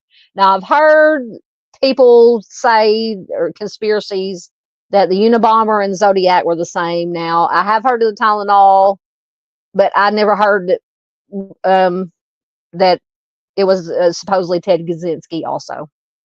We might take a look at the Tylenol homicides. I remember when that happened. But anyway, so Jen says, though there were lots of evidence linking Kaczynski to his Unabomber crimes, there's nothing that directly ties him to the Tylenol or Zodiac killings, but people have pointed out some small similarities in the cases that could prove otherwise. I don't know what these similarities are. Let me see. Didn't the Tylenol thing happen? Was it back in the 90s? Hold on. Let me look it up. I've been a conspiracy. It really happened, but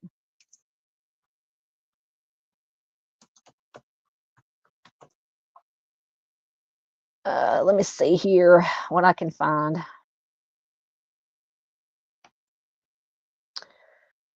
So the 1982, so it's the 80s. The 1982 Tylenol homicides involved the deliberate poisoning of Tylenol capsules with cyanide in the Chicago metro area. This tragic event resulted in the deaths of 7 individuals and prompted widespread fear and panic across the nation. I remember that. So I was 11 years old. So a breakdown of the key aspects. In late September 1982, several people in the Chicago area died after taking extra strength Tylenol capsules laced with potassium cyanide. That is some bad stuff. The first known victim was 12-year-old Mary Kellerman, followed by Adam Janus and his brother and sister-in-law, Stanley and Teresa Janus, among others. So the cyanide-laced capsules were found to have been purchased from various stores in the Chicago area. Investigations indicated that the tampering occurred after the product had left the manufacturing facilities, suggesting someone removed the bottles from shelves, added the cyanide, and then returned them back to the shelf. So was that before have they always been put in boxes? Now some stuff is not in boxes. It's just the bottle. You can just buy the bottle, but it has that when you take the lid off, it has that thing you have to pull off, the seal. I can't remember how it was back in the 80s. So the investigation and aftermath, the killings prompted a massive investigation involving the FBI and local law enforcement. James W. Lewis became the primary suspect after sending an extortion letter to Johnson & Johnson, who is Tylenol's manufacturer, demanding $1 million to stop killing people. He was convicted of extortion, but was never charged with the homicides due to insufficient evidence. Another suspect, Roger Arnold, was investigated but never charged. The homicides prompted Johnson & Johnson to initiate a large-scale recall of Tylenol products and led to major changes in packaging regulations for over-the-counter meds. The Federal Anti-Tampering Act was passed, making it a federal crime to tamper with consumer products. The Tylenol brand was eventually reintroduced with tamper-proof packaging, setting a new industry standard. So that's why they put the little seal on it. So lingering questions. Despite extensive investigations, the identity of the perpetrator remains unknown, and no one has ever been charged. The case continues to be a subject of speculation and debate, with various theories about the motive and perpetrator emerging over the years. This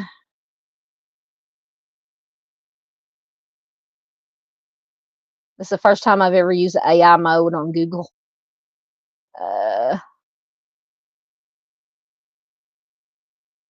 Says do a deeper dive. Let's see what it says.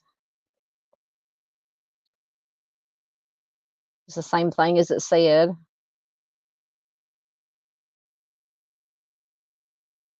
So yeah, whoever did it has nobody has ever been charged. But I definitely remember when that happened. Most definitely.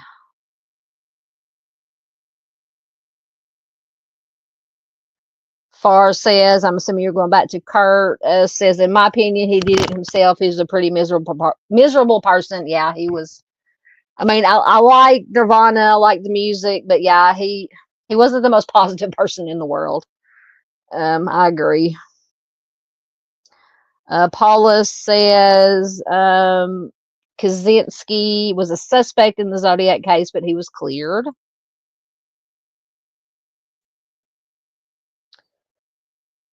We have DB.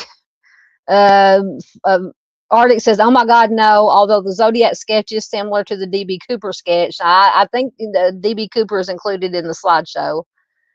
Because that's another theory about, and there was something that came out recently, what was in the last year, about some guy's family had supposedly found a parachute that was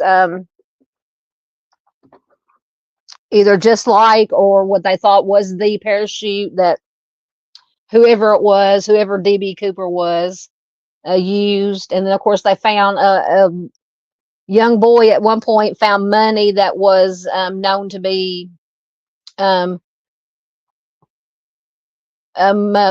that was actually stolen, some of the stolen money, because I guess they matched these serial numbers.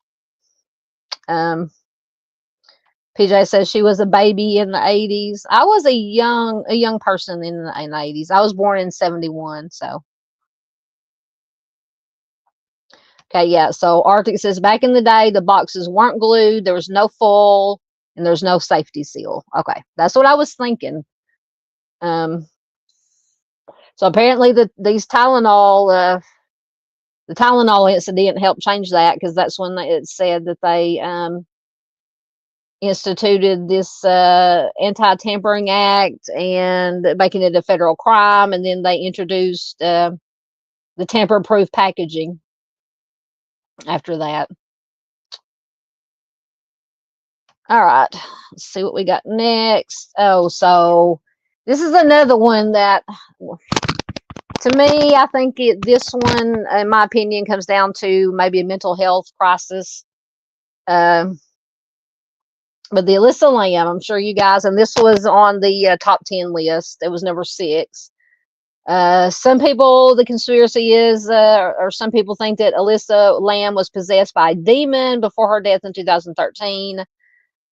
So Mallory, who says there are so many speculations as to what could have compelled her to act like she did in the elevator video, including mental illness, but surely the strangest theory is the idea that a demon took over. Terrifying. So I've heard anything from a demon taking over to there was a ghost in the motel to, because they actually found her body, up in the water on top of the building, in the water thing, the water holder, the water thing. You guys know what I'm talking about.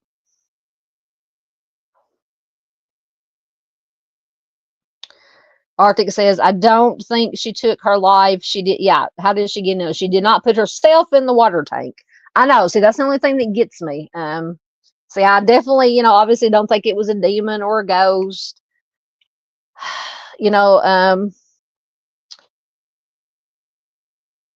So, I mean, so it boils down to mental health crisis, possibly some kind of substance that she took, although I think it said that she was not known to take any kind of drugs.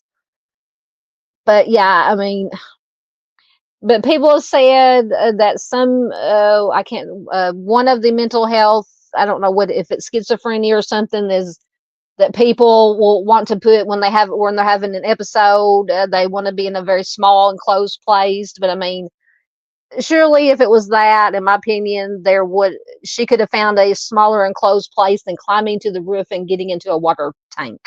I mean, that's just my opinion. But oh goodness, Echoes is in the building. Hello, brother. He says, I was nowhere near there, so my demon was far away. How you doing, Bubba? Are you working tonight or are you off? You're probably working, aren't you? Good to see you. Good to see you. Oh, everything's jumping. Yeah, that is Paula says hotel guests are not usually allowed on the roof. That is true, but I mean, somebody could still sneak up there. But yeah, I mean, why would, there, like I said, there are other small places in a big old hotel, a broom closet or, a maintenance closet, any number of small enclosed places that if she was having some kind of episode of schizophrenia or whatever it is, that they want to be in a small place, then getting into a water tank.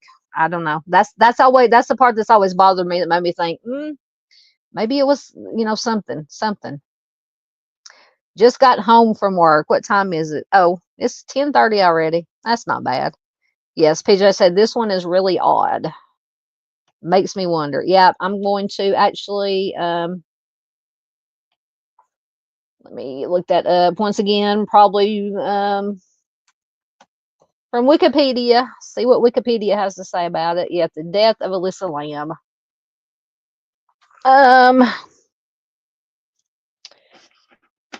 Need a drink. So on February 19th of 2013, the body of Canadian tourist Alyssa Lamb, born as Lam Ho Yi, she was Chinese, was recovered from a large cistern or water tank atop the Stay on Main Hotel in downtown Los Angeles, where she had been a guest. She was last seen alive on January 31st, and she was reported missing by her parents on February 8th. Her body was discovered by a hotel maintenance worker investigating complaints of flooding and low water pressure. Interest in Lamb's disappearance increased on February 13th when the Los Angeles PD released security camera footage, and that is creepy footage, just very weird footage. Released security camera footage of her behaving erratically in a hotel elevator on the day that she was last seen alive. So, of course, the video went viral. While an autopsy performed on February 21st was inconclusive in determining the manner of Lamb's death, the Los Angeles County Coroner's Office subsequently ruled the death an accident, with bipolar disorder being a significant contributing factor. So maybe it's bipolar that does that. So guests at the Stay on Main sued the hotel over the incident, and Lamb's parents filed a separate lawsuit later that year. The latter was dismissed in 2015. Some of the early internet interests noted what were considered to be unusual similarities between Lamb's death and the 2005 horror film Dark Water. The case has since been referenced in international pop culture and been the subject of several creative works. So some background on Alyssa. She was the daughter of immigrants from Hong Kong. She was a student at the University of British Columbia, although she was not registered at the beginning of 2013. In mid 2010, she began a blog named Ether Fields on Blogspot. Over the next 2 years, she posted pictures of models and fashionable clothing and accounts of her life, particularly her struggle with mental illness. In a January 2012 blog post, she had lamented that a relapse at the start of the current school term had forced her to drop several classes, leaving her feeling, quote, so utterly directionless and lost. She titled her post, quote, "You're always haunted by the idea that you're wasting your life." And this was a quotation from novelist Chuck Palahniuk. She used that quote as an epigraph for her blog. She worried that her transcript would look suspicious with so many withdrawals and that it would result in her being unable to continue her studies and attend graduate school. So a little over 2 years after Lamb had started blogging, she announced that she would be abandoning her blog for another that she had started on Tumblr called Nouvelle Nouveau. Its content mostly consisted of fashion photos, quotes, and a few just posts of her words. She had been diagnosed with bipolar disorder and depression. She had been prescribed several medications for her mental health issues. Gives a list of, can't pronounce most of them, bupropion, lamotrigine, dextroamphetamine, venlafaxine, several stuff. So according to her family, who reportedly kept her mental illness private, she had no history of self-harm ideations or attempts, although one report claimed that she had previously gone missing for a brief period. She had a history of not taking her medication, and as a result, on several occasions, suffered hallucinations that would cause her to hide under her bed for refuge. So to me, that might explain the video surveillance of her acting strangely, and then trying to find a place, small place to hide, because they said she would hide under her bed for refuge. And she was hospitalized at least once for one of these episodes. So for her trip to California, she traveled alone on Amtrak and intercity buses. She visited the San Diego Zoo. She posted photos taken there on social media. On January 26th, she arrived in Los Angeles. After 2 days, she checked into the Cecil Hotel, which is now called the Stay on Main. Now, the Cecil Hotel, that is another, maybe not a rabbit hole, but it's supposedly haunted. And I think Richard Ramirez actually stayed at the Cecil Hotel, if I'm thinking of the right one, at some point. So it is near downtown Skid Row. She was initially assigned a shared room on the hotel's 5th floor. However, her roommates complained about what the hotel's lawyer would later describe as, quote, certain odd behavior, and Alyssa was moved to a room of her own after 2 days. So according to Amy Price, the manager of the Cecil Hotel and stay on Main at the time of Lam's disappearance, she was leaving notes for her roommates that said, quote, go home and go away. She would lock the door to the room and require a password for entry. A few days before her disappearance, she attended a live taping of Conan in Burbank, but she was escorted off the premises by security due to disruptive behavior. Right. So she contacted her parents in British Columbia daily while traveling up until the day that she disappeared on January 31st, 2013, the day that she was scheduled to check out of the Cecil and leave for Santa Cruz. Her parents did not hear from her. They called the LAPD. Her family flew to Los Angeles to help with the search. So hotel staff who saw Alyssa that day said that she was alone. Outside the hotel, Katie Orphan, manager of the Last Bookstore, was the only person who recalled seeing her that day. She says, quote, she was outgoing, very lively, very friendly. She was getting gifts to take home to her family. She was talking about what books she was getting and whether or not what she was getting would be too heavy for her to carry around as she traveled. Police searched the hotel to the extent that they legally could. They searched Alyssa's room and had dogs go through the building, including the rooftop, but the dogs were unsuccessful in detecting her scent. But Sergeant Rudy Lopez said later, quote, but we did not search every room. We could only do that if we have probable cause to believe that a crime had been committed. On February 6th, a week after Lamb had last been seen, the LAPD decided more help was needed. Flyers were posted in the neighborhood and online, and that is what brought the case to the public's attention through the media. So on February 13th, after another week with no sign of Alyssa, the LAPD released this video of the last known sighting of Alyssa, of her taken in one of the Cecil Hotel's elevators by a video surveillance camera on January 31st. In approximately 2.5 minutes of footage, Alyssa alone makes unusual moves and gestures. She appears to press every button on the elevator panel. She appears into the hallway. She then leaves the elevator at one point while its doors remain open. When the doors fail to close after she returns, she leaves, and then the doors close later. The video drew worldwide interest in the case due to Lamb's strange behavior and has been extensively analyzed and discussed. Excuse me. It was reposted widely, including on the Chinese video sharing site Youku, where it accumulated 3 million views and 40,000 comments in its first 10 days.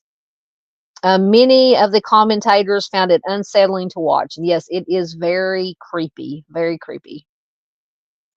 So several theories emerged to explain her actions. One was that Lamb was trying to get the elevator car to move in order to escape from someone who was pursuing her. Others suggested that she might be under the influence of ecstasy or some other party drug, but none was detected in her body. When her bipolar disorder became known, the theory was that she was having a psychotic episode also emerged. And to me, in my opinion, that's what makes the most sense, is she was having some kind of episode. So other viewers argued that the video had been tampered with before being made public. Besides the obscuring of the timestamp, they claimed parts had been slowed down and nearly a minute of footage had been removed. This could have been done to protect the identity of someone who otherwise would be in the video, so I can see that point. Either related or not related to the disappearance.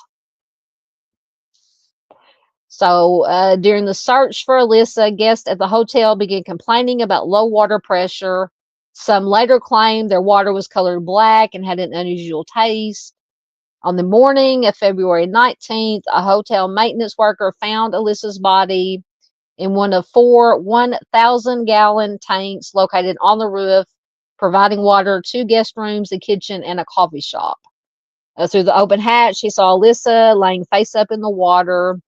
The tank was drained and cut open since its maintenance hatch was too small to accommodate equipment needed to remove her body.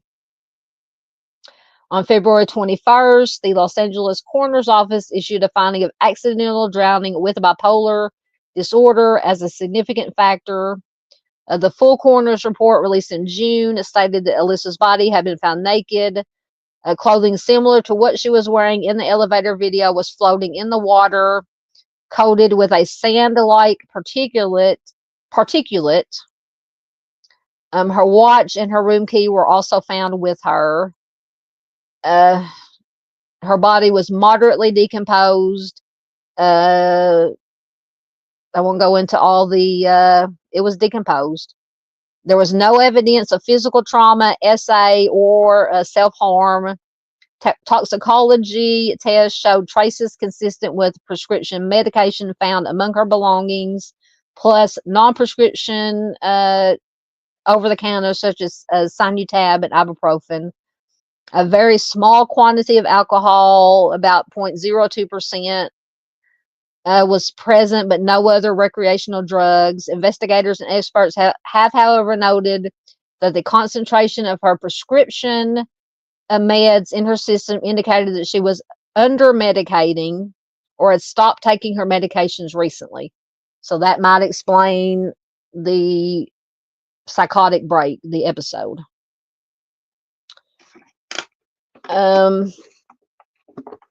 So theories and speculation. So the investigation determined how Alyssa died, but did not initially offer an explanation as to how she got into the tank in the first place. So the doors and stairs that access the hotel's roof are locked, with only staff having the passcodes and keys, and any attempt to force them would supposedly have triggered an alarm. So see, this is where I have go into the pseudo conspiracy of, you know, how did she get in there? So the hotel's fire escape could have allowed her to bypass those security measures. Her scent trail was lost near a window that connected to it. A video posted to the internet after her death showed that the hotel's roof was easily accessible via the fire escape, and that 2 of the lids of the water tank were open. So that would explain that. So apart from the question of how she got on the roof, others asked if she could have gotten into the tank by herself. All 4 tanks were 4 by 8 foot cylinders propped up on concrete blocks. There was no fixed access to them, and hotel workers had to use a ladder to look at the water. They were protected by heavy lids that would be difficult to replace from within. The hotel employee who found the body said that the lid was open at the time, removing the issue of how she could have closed the lid from the inside. Police dogs that searched through the hotel for Alyssa, even on the roof, shortly after her disappearance was noted, did not find any trace of her. Proponents of the theory that the elevator video shows that she was under the influence of illicit drugs are not dissuaded by their absence from the toxicology screening, suggesting that they might have broken down during the period of time that her body decomposed in the tank, or that she might have taken rare cocktails of such substances that a normal screen would not detect. The very low level of her prescription meds in her system, the number of pills left in her bottle, suggested that she was under medicating or had recently stopped taking her meds for bipolar disorder, which might have led to a psychotic episode. The autopsy report supposedly and its conclusion were also questioned based on the incomplete information. For instance, it does not say what the results of the assay kit and fingernail kit were, or even if they were processed. It also records subcutaneous pooling of blood in her anal area, which some observers suggest was a sign of SA. One pathologist noticed it could also have resulted from bloating in the course of decomp.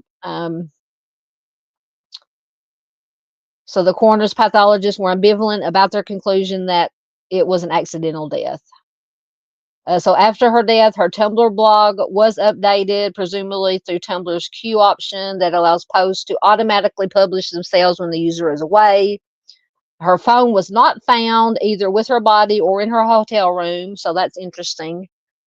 Whether the continued updates to her blog were facilitated by the theft of her phone, the work of a hacker, or through the queue is not known, nor is it known whether the updates are related to her death.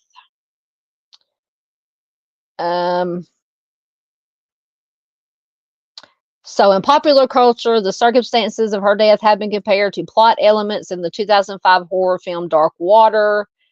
In that film, an American remake of an earlier Japanese film of the same name.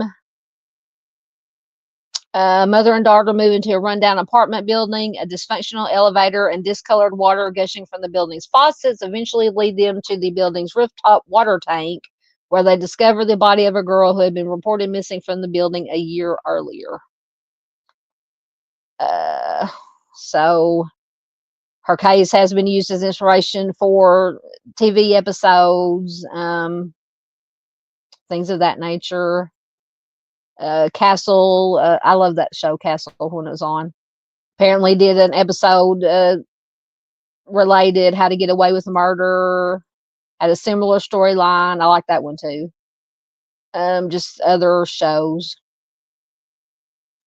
So yeah, this is one where I'm just like, on some points I can see, yeah, it was probably a psychotic episode, due to her, said that she was probably under medicating or not taking her medication, but why and how did she end up in the water tank? That was what bothers me.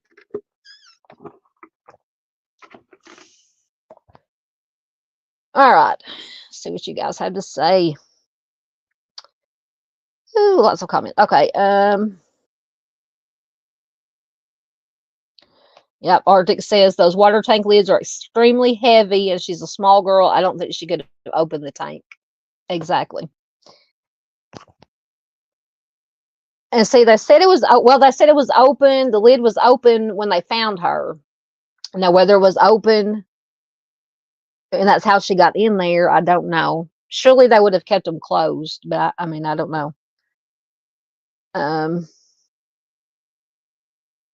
Yeah, she was taking a lot of prescription meds, lots of it, and most of it was for like anxiety, depression, the bipolar, because I recognize some of the names, what they're used for. Yep.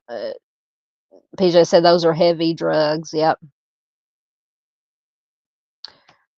PJ says, yeah, she had the bipolar that was called manic depressive back in the day that gets bad, not medicated. Yes.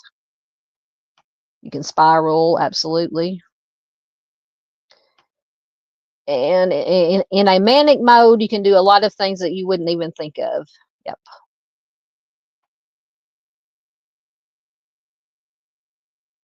Oh, JP is back, apparently. He says, time for free time, much needed. Welcome back, JP. Good to have you.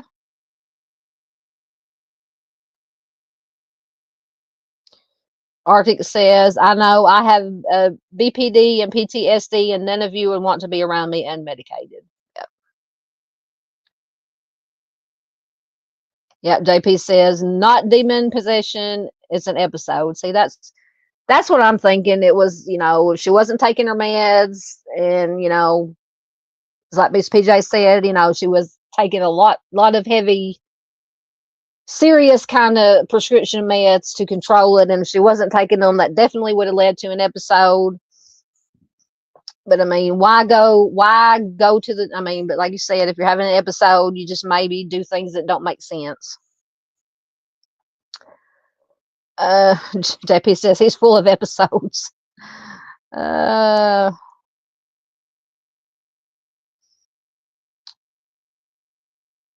Yeah, the fire, yeah, because Miss Paula says the fire escape makes more sense. Yeah, because I was wondering, like, how would she get up there? Because I said all the doors were locked, they had alarms on them.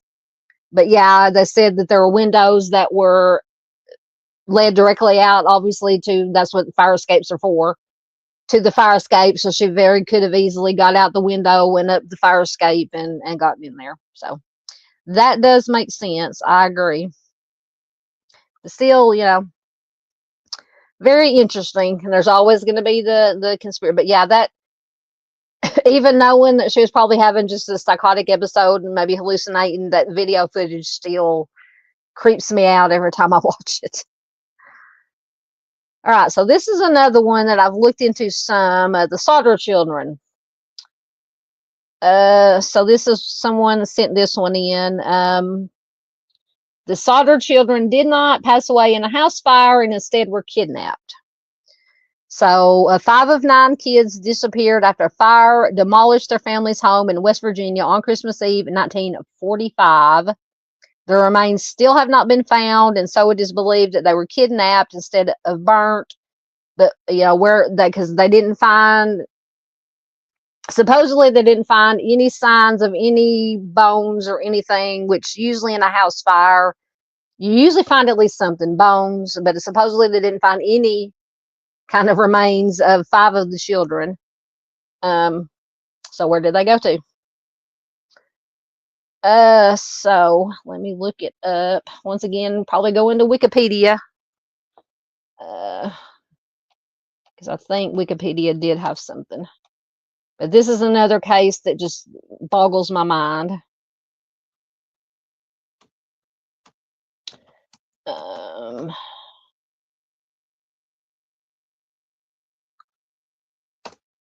Let me find it. There we go. Sauter children disappearance. Woo, the hair needs to come on. It's hot in here. And there's also some very strange things that they found or that happened in this case too. All right, so on Christmas Eve, December 24th, 1945, a fire destroyed the Sauter residence in Fayetteville, West Virginia. So at the time, it was occupied by George Sauter, his wife Jenny, and 9 of their 10 children. During the fire, George, Jenny, and 4 of the 9 children escaped. The bodies of the other 5 children have never been found. The surviving Sauter family believed for the rest of their lives that the 5 missing children survived. And the working theory is that they were kidnapped somehow by somebody. So the Sauters never rebuilt the house. Instead, they converted the site into a memorial garden to the lost children. In the 1950s, as they came to doubt that the children had perished, the family put up a billboard at the site along State Route 16 with pictures of the 5, offering a reward for information that would bring closure to the case. And it remained standing until shortly after Jenny Sauter's death in 1989. So in support of their belief that the children survived, the Sauters had pointed to a number of unusual circumstances before and during the fire. So George, the father, disputed the Fayetteville Fire Department's finding that the blaze was electrical in origin, noting that he had recently had the house rewired and inspected. George and his wife suspected arson, leading to theories that the children had been taken by the Sicilian Mafia because they were Italian, perhaps in retaliation for George's outspoken criticism of the government of his native Italy. So state and federal efforts to investigate the case further in the early 1950s yielded no new information. The family did, however, later receive what may have been a picture of one of the boys as an adult during the 1960s. Their last surviving daughter, Sylvia, along with their grandchildren, continued to publicize the case in the 21st century in the media and online. So it gives a little background. So they were George Sauter was born in Italy. He immigrated to the United States 13 years later with an older brother. So he eventually found work on the railroads in Pennsylvania. I'm not going to go through all this. He got married, met Jenny, got married. They settled out near Fayetteville. What did I say, West Virginia? I've already forgotten. Yeah, Fayetteville, West Virginia.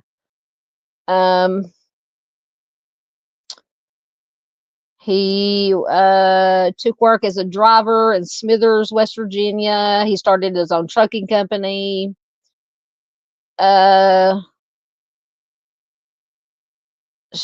She and George and Jenny got married in 1922. They settled nearby Fayetteville. They had the kids, blah, blah, blah. So that was, so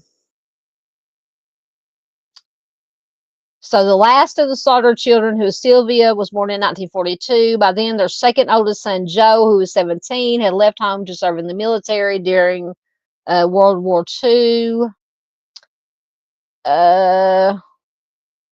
So apparently George has some criticism about Mussolini and all that stuff. So in October of 1945, a visiting life insurance salesman, after being rebuffed, warned George that his house, quote, would go up in smoke and your children are going to be destroyed, attributing this all to, quote, the dirty remarks you've been making about Mussolini. Another visitor to the house, ostensibly seeking work, took the occasion to go around to the back and warn George that a pair of fuse boxes would, quote, cause a fire someday. George was puzzled by the observation, since he had just had the house rewired when the electric stove was installed, and the local electric company had said afterwards that it was safe. In the weeks before Christmas that year, George's older sons had also noticed a strange car parked along the main highway through town, its occupants watching the younger Slaughter children as they returned from school. So on Christmas Eve of 1945, the family celebrated Christmas Eve. Marion, 19, the oldest daughter, had been working at a dime store in downtown Fayetteville. She surprised three of her younger sisters, Martha, 12, Jenny, 8, and Betty, 5, with new toys that she had bought for them as gifts.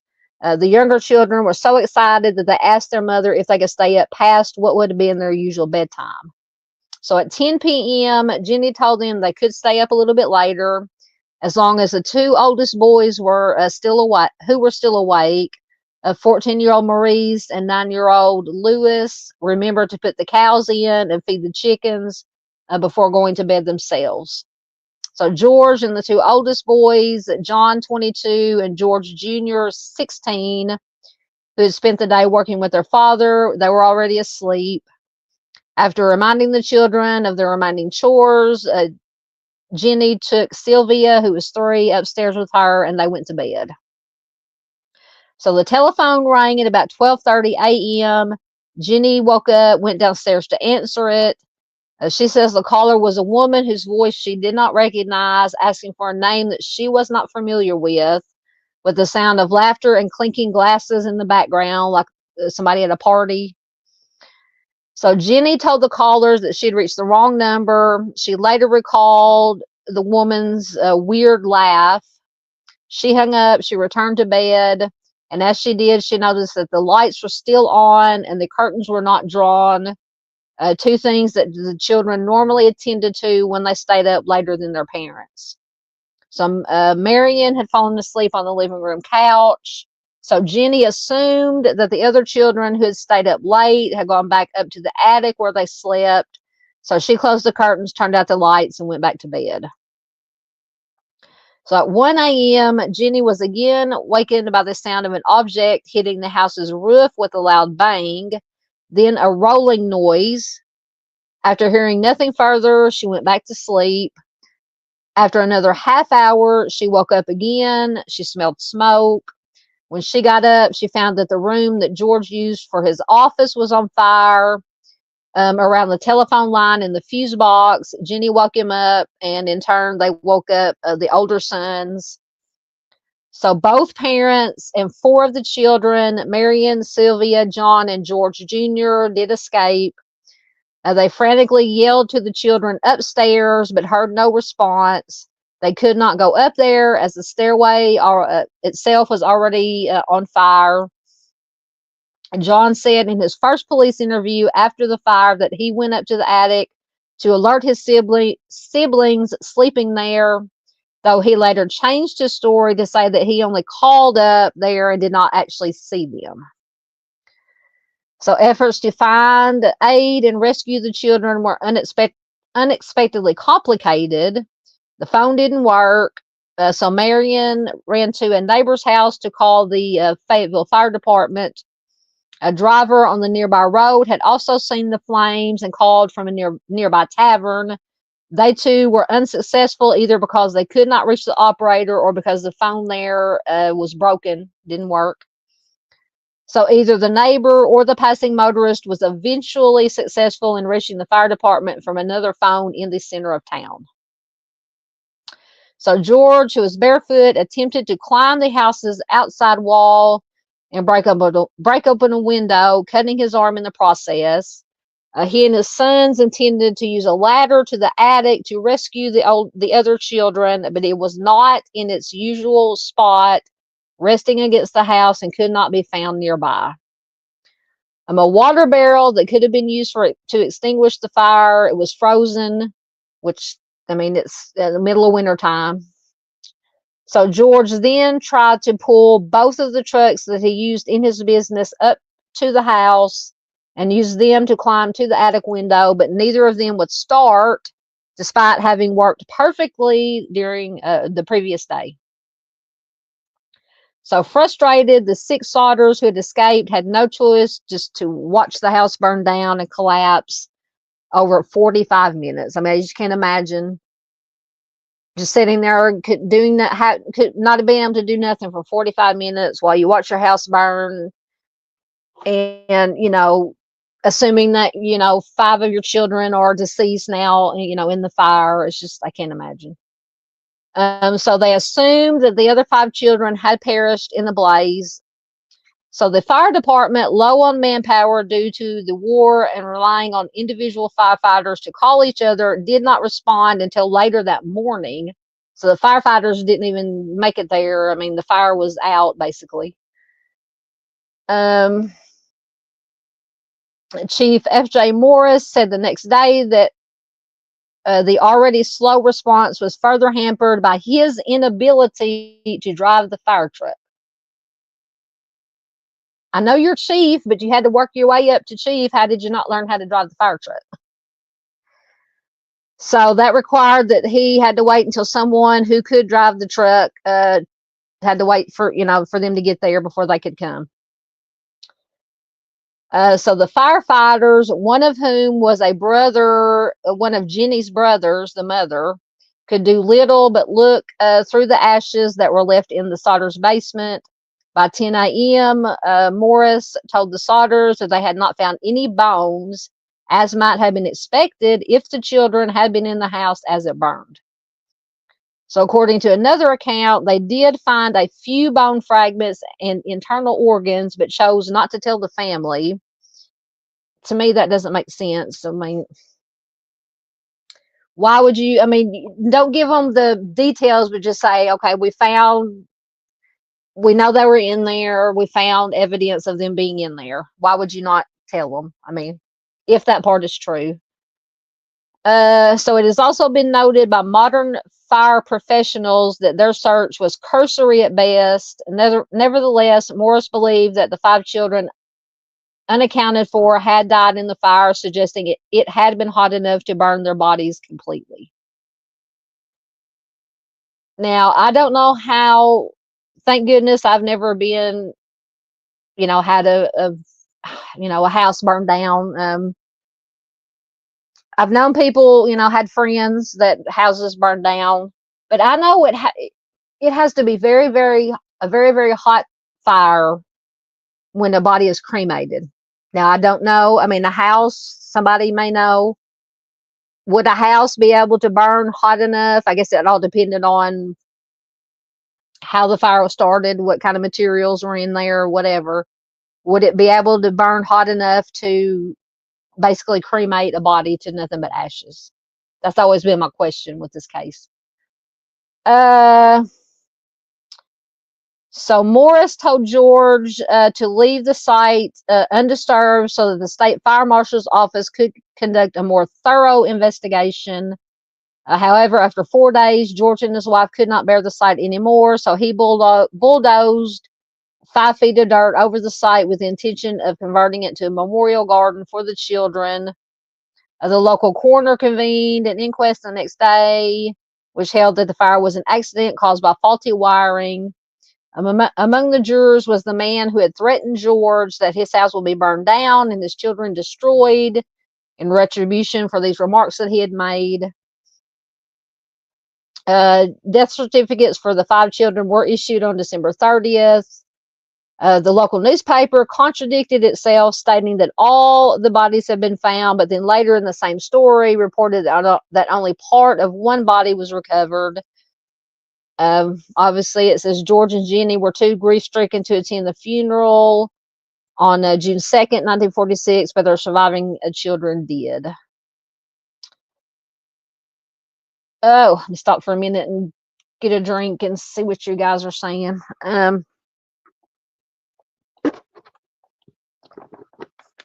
See if anybody's snuck in on me. Woo, doing a lot of reading. That is okay. Okay, let me see. I think I went back too far. Whoop, don't want to do that. I almost put JP in timeout.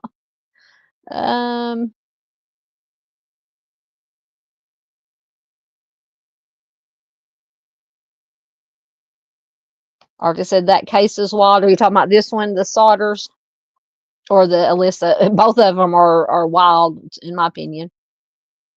Yeah, two different vehicles would not start, but apparently the day before they were working perfectly. And then what was the sound? I mean, I don't know now, because it said the mom had heard something hit the roof and roll down. Was that like a Molotov cocktail or something that would start the fire? Of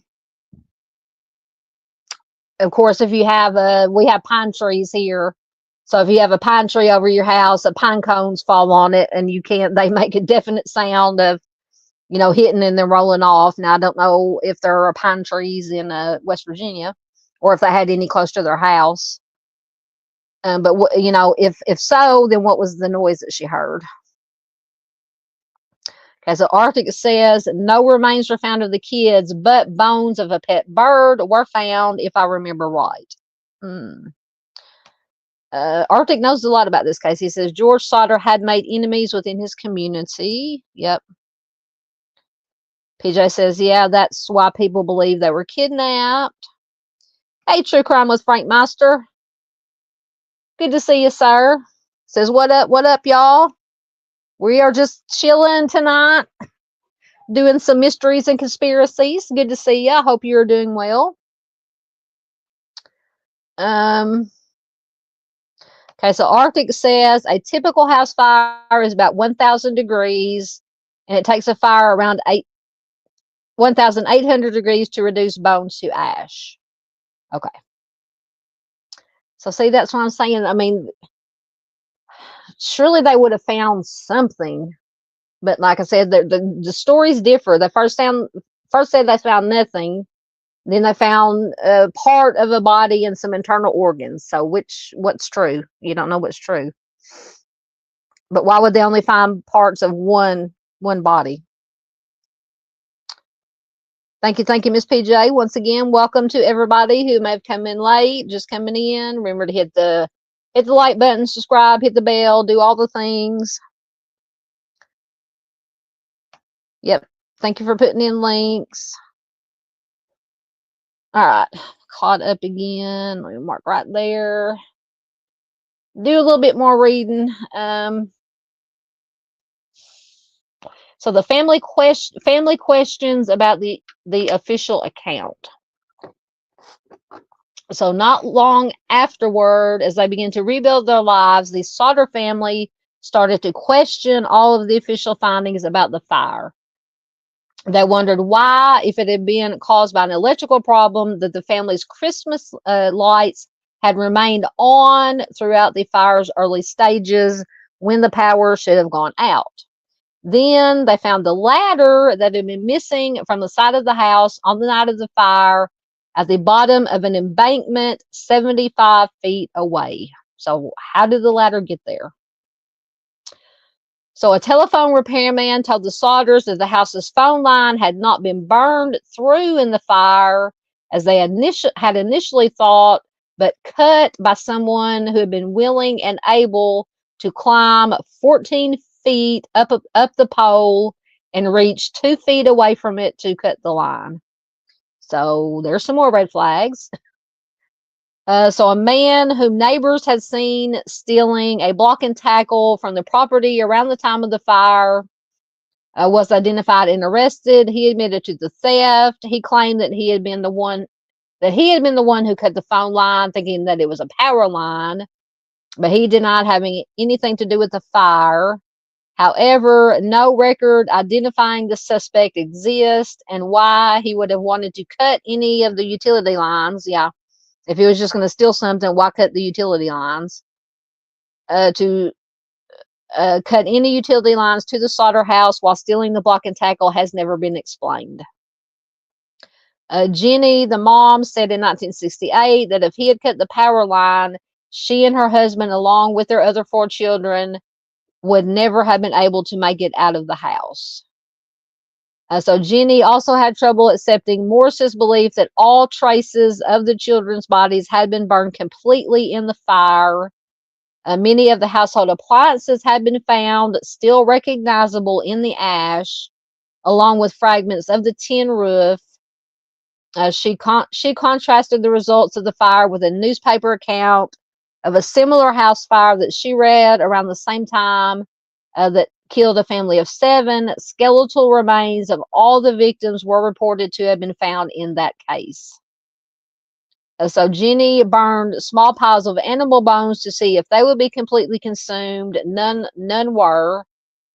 An employee of a local crematorium that she contacted told her that human bones remain even after bodies are burned at up to 2,000 degrees for 2 hours, which they say is far longer and hotter than the house fire could have been. So the Sodders truck's failure to start was also considered. George believed that they had been tampered with, perhaps by the same man who stole the block and tackle and cut the phone line. However, one of George's son-in-laws told the Charleston Gazette-Mail in 2013 that he had come to believe that Sodder and his sons might have, in their haste to start the trucks, flooded the engines. Now, that could be possible. Some accounts have suggested the wrong number phone call to the Sodder house might have also somehow been connected to the fire. However, investigators later located the woman who had made the call, and she confirmed that it had been a wrong number on her part.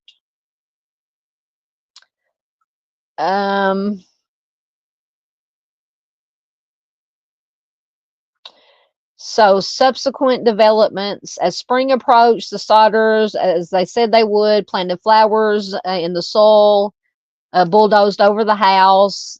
Jenny tended to it carefully for the rest of her life. However, further developments in early 1946 reinforced the family's belief that the children that were memorializing might in fact be alive somewhere. Evidence soon emerged indicating that the fire had not started in an electrical fault and was instead set deliberately.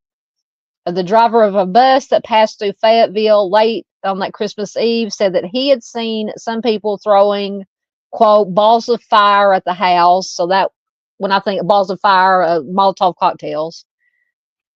Possibly that's, if that's true, that's possibly what Jenny, the mom, would have heard hitting the roof. So a few months later, when the snow had melted, Sylvia, which I think is one of the surviving daughters, found a small, hard, dark green, rubber ball-like object in the brush nearby. George recalled his wife's account of a loud thump on the roof before the fire. He said it looked like a pineapple bomb, hand grenade, or some other incendiary device used in combat. The family later claimed that, contrary to the fire marshal's conclusion, the fire had started on the roof, although by then there was no way to prove it.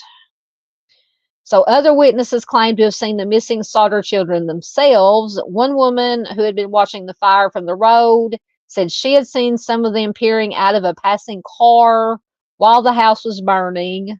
Another woman at a rest stop between Fayetteville and Charleston said she had served them breakfast the next morning and noted the presence of a car with Florida license plates in the rest stop's parking lot as well. So the Sauters hired a private investigator, C.C. Tinsley from the nearby town of Gully Bridge, to look into the case.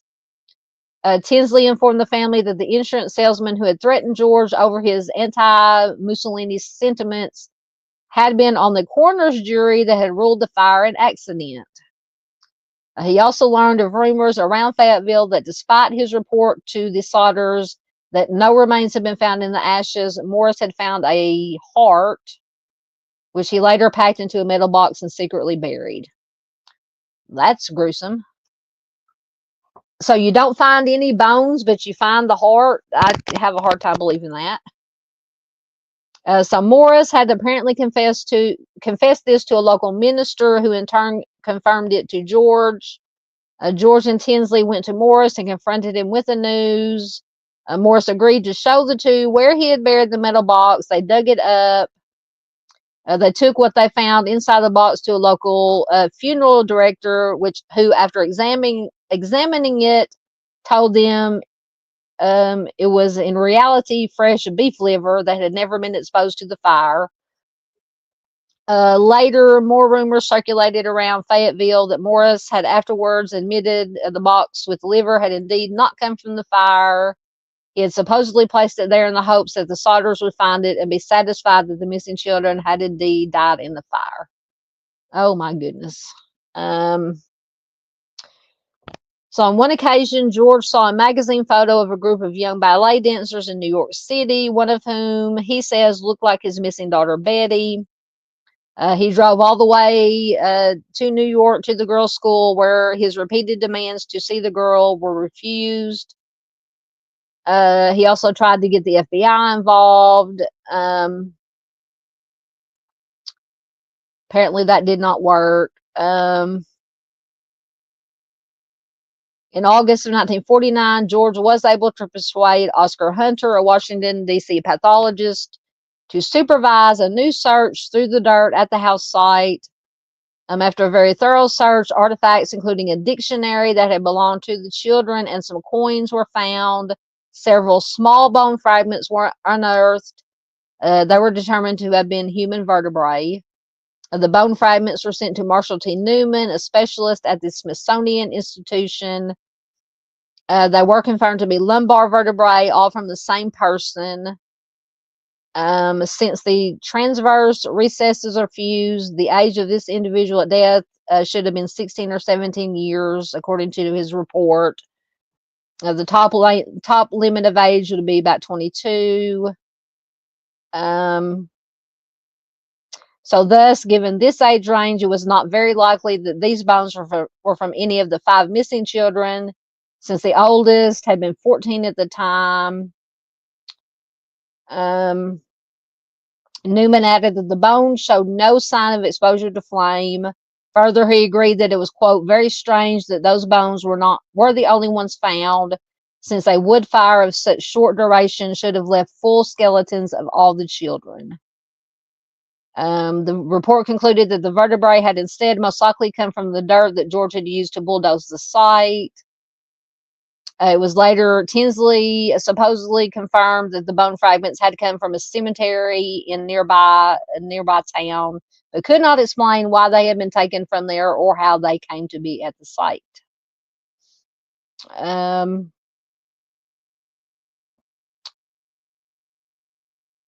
So the family continued to investigate. The family's efforts soon brought another reported sighting of the children after the fire. Ida Crutchfield, a woman who ran a Charleston, West Virginia hotel, claimed to have seen the children approximately a week afterwards. She says, I do not remember the exact date. The children had come in around midnight with 2 men and 2 women, all of whom appeared to be, quote, of Italian extraction. When she attempted to speak with the children, quote, one of the men looked at me in a hostile manner. He turned around and began talking rapidly in Italian. Immediately, the whole party stopped talking to me. She recalled that they left the hotel early the next morning. Investigators today do not, however, consider her story credible, as she had only first seen photos of the children 2 years after the fire and 5 years before she came forward. So there were other possible sightings. A woman from St. Louis claimed that Martha was being held in a convent. A bar patron in Texas claimed to have overheard 2 other people making incriminating statements about a fire that happened on Christmas Eve in West Virginia some years before. None of these were proven significant. In 1967, George went to Houston to investigate another tip.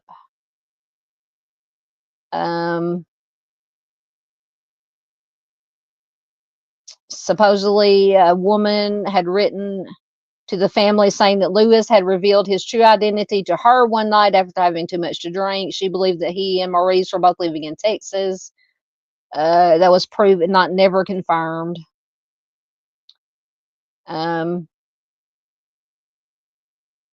So another letter that they received that year brought the Sodders what they believed was the most credible evidence that at least Lewis was still alive.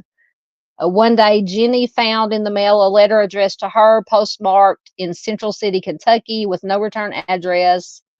Inside was a picture of a young man of around 30 with features strongly resembling Lewis's, who would have been in his 30s if he had survived. On the back was written, Lewis Sodder, I love brother Frankie, little boys. The family hired another private investigator to go to Central City, look into it, but they never reported back. They were unable to locate whoever had written this letter. So George passed away in 1969. Jenny and the surviving children, except John, who never talked about the night of the fire, except to say that the family should accept what happened and moved on, continued to seek answers to their questions about the missing children's fate. After George's death, Jenny stayed in the family home, putting up fencing around it, adding additional rooms. For the rest of her life, she wore black in mourning and tended to the garden at the site of the former house. And after her death in 1989, the family finally took down the weathered, worn billboard. The surviving children, joined by their children, continued to publicize the case and investigate leads. They theorized that the Sicilian mafia was trying to extort money from George, and the children may have been taken by someone who knew about the planned arson. So, yeah. So, Sylvia, the youngest of the surviving siblings, passed away in 2021.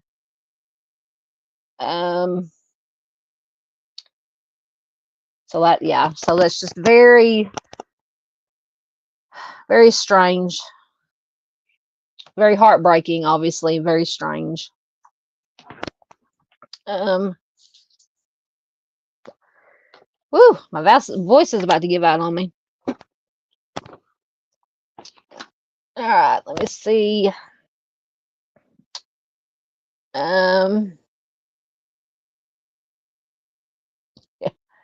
Yeah, it's we've been almost 3 hours. I may have to have a part 2 of this. I don't know how much I don't know how much more we got here. Let's see how much longer my voice will hold out. Hey, Sunday Doodles. Welcome. Says popping out of the bushes to say hi, everyone. Thank you for lurking in the bushes. All right. Oh Lord, we won't go into this whole thing, but I have done deep dive or looked into this Bohemian Grove thing. Oh, hold on. Go back. So this was another one sent in by somebody. The most prominent men in the world gather at Bohemian Grove every year to do unspeakable acts. Whoever wrote sent it in. Cheers. Salvi says only a few people know what really happens at this giant campsite in the redwoods of California every July, but there are few accounts of demonic worship and sacrifices, while some say men just drink and watch plays. So who knows? Some really I've seen now, if it's real video from Bohemian Grove, I have watched some. Apparently, supposedly, like I said, allegedly, if it's true, some people, a guy had snuck in and took video, and it was very strange video. Like I said, who knows if it's real or not. But it showed like it was a big stage, and there was fire everywhere, and people dressed up like they were having some kind of ritual stuff. Very, very weird stuff. But yeah, if you haven't looked into it, look into it a little bit. You can go down a deep rabbit hole on that. So I remember this case was covered a lot, the Michael Peterson case. Novelist Michael Peterson's wife, Kathleen, was killed by an owl. That whole thing. So Amber says Kathleen Peterson's autopsy showed that she had suffered from a blunt force trauma after falling down her staircase in 2001. Though many signs pointed to her husband, a new theory appeared in 2009, saying that she was attacked by an owl outside before her staircase fall. Yeah, I think that was pretty much. Was he convicted of? I didn't follow it closely. Wasn't he convicted of her homicide? I think, but I'm not sure. So we have the Johnny Gosch case. We've covered that many times. Johnny Gosch is still alive, but lives under another name. So whoever sent this in said he was 12. He was a 12-year-old paper boy in Iowa who was kidnapped in 1982. He's never been found, but his mom claims that he visited her once or twice. The scariest part, no one can back up her claims, and no one else has seen him since his disappearance. So won't go into deep depth on this because we have talked about this case a lot. But yeah, his mom said that at least on one occasion, he did, or she said that he came and visited her, but it could be just a mom wishing, hoping that it was, that he would come back at least to say, hey mom, I'm okay. I think she said he was supposedly an older man was with him, and he only said hi or something, and then they left. It's a very sad case. So yeah, the if you've never looked into the Dyatlov Pass incident, very strange. Lots of theories on that. But this happened, I believe it was in Russia. 9 hikers died in mysterious circumstances in 1959 in the northern Ural Mountains of Russia. Evidence showed that they'd torn their tents open from the inside out. Their bodies showed no signs of struggle, even though they were found face down in the snow. Well, some of their bodies did show signs of trauma, but they said it could have been that they climbed into a tree for whatever reason, and then falling out of the tree had been bruised and had blunt force trauma. But yeah, this one is definitely worth looking into. So we have DB Cooper. We have talked about DB Cooper. I think this was from the top 10 list in what is known as the only unsolved air piracy in American aviation history. A mystery man, Cooper, hijacked a plane mid-flight in Oregon in 1971. Extorted ransom and parachuted away, never to be identified. One filmmaker claimed to have found him and even created an entire documentary on a guy named Rackstraw. I guess he was one of the ones that they said could have been DB Cooper.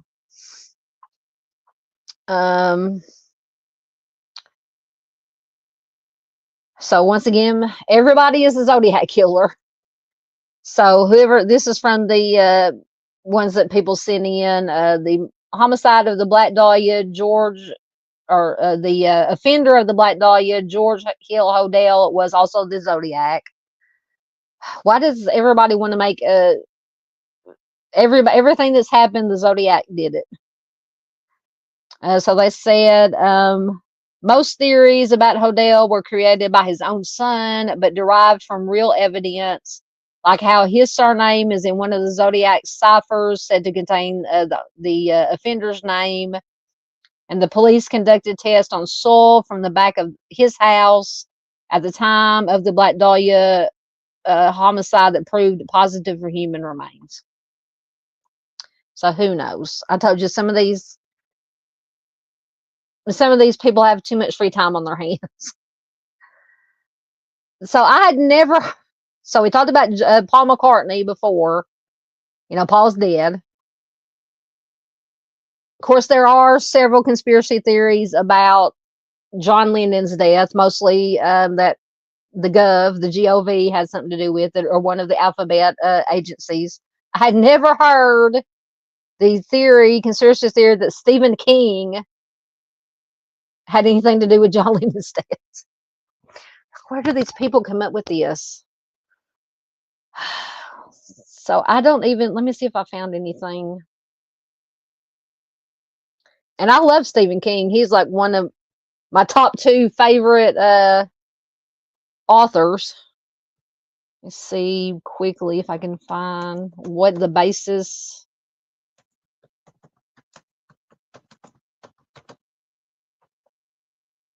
Let's see what they say. Whoever sent it in said this one's pretty far-fetched, do you think? Because there were witnesses to John Lennon's homicide. But some hardcore believers of this theory say that Richard Nixon and Ronald Reagan secretly communicated to the writer through magazines, giving him orders to take out Lennon. Why? Just why?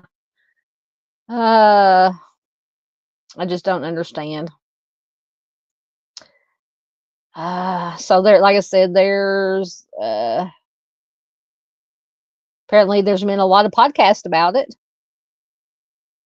But obviously Mark David Chapman is the one who actually did it. Now, if he did it on his own or somebody else told him to do it, convinced him to do it, that's a different rabbit hole. So I don't know where this whole Stephen King comes into it. Let's see what Reddit. There's something on Reddit.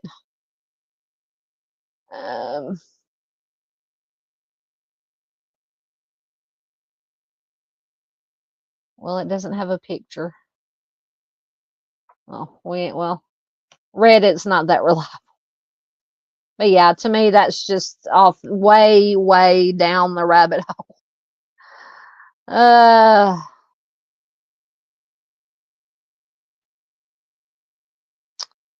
Yes, Paul is alive. Yes, I love my top 2 favorite. Well, yeah, my top 2 favorites, Stephen King and Rice. Top 2 favorite authors of all time. Of course, I have others. I love the horror genre, of course, the true crime fiction, horror fiction, paranormal fiction, vampires, all that kind of stuff. So, yes, I have heard that one. Arctic says another conspiracy theory going around is that Jeffrey Dahmer killed Adam Walsh. Yes. Let me see. I have heard that. Hold on.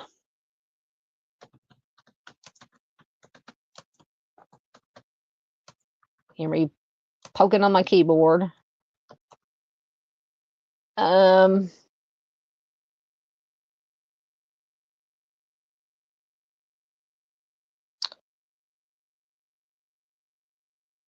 we'll go with the AI overview.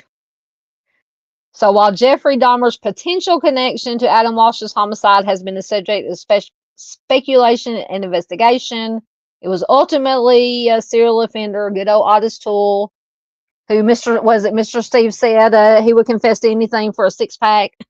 Good old Otis, however you want to pronounce it. that police identified as the offender or the one who killed Adam Walsh. So, of course, Adam was the 6-year-old son of America's most wanted host, John Walsh. He was abducted from a Sears department store in Hollywood, Florida in 1981.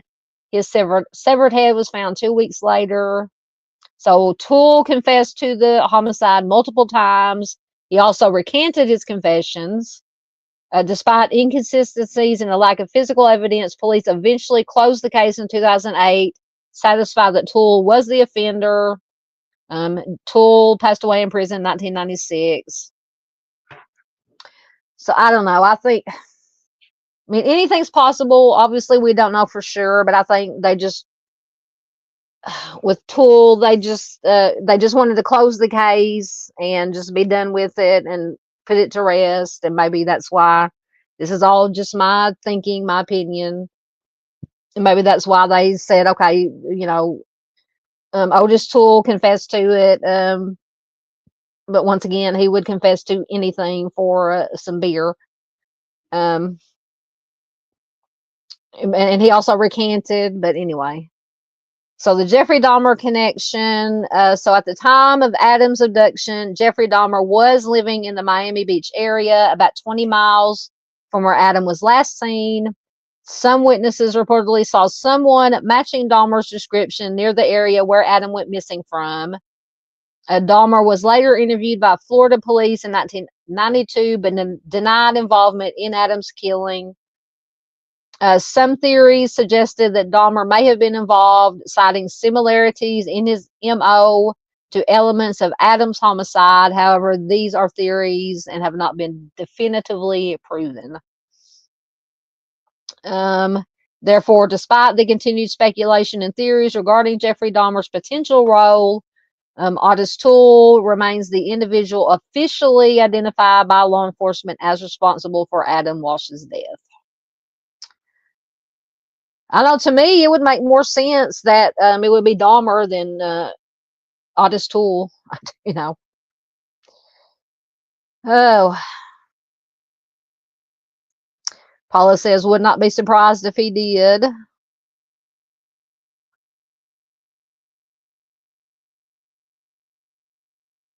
Yeah, that's true. Adam was completely out of, he was not a typical Jeffrey Dahmer type victim. They were usually younger males, but not that young. It was younger adult males. So, all right. Oh God, we got, that's a good one. No, good old Charlie Manson. So this is another one sent in by somebody. Charles Manson's crimes were a social experiment ordered by the C, the I, and the A. So let's said a guy named Chuck, gotta make it bigger. Chuck somebody claimed to have found the Don Bowles papers, which detailed the CIA's involvement with the Manson family homicides. He said that agency needed a way of showing the American people that these pretty protesters were really Satanist and evil, and that the government was right and just in the war. So I don't know. So there's another. No, that's so there. I have heard the rumors that and I thought I included it here, that let me find it, that Manson and the whole family was maybe part of the MK Ultra thing, the mind control thing.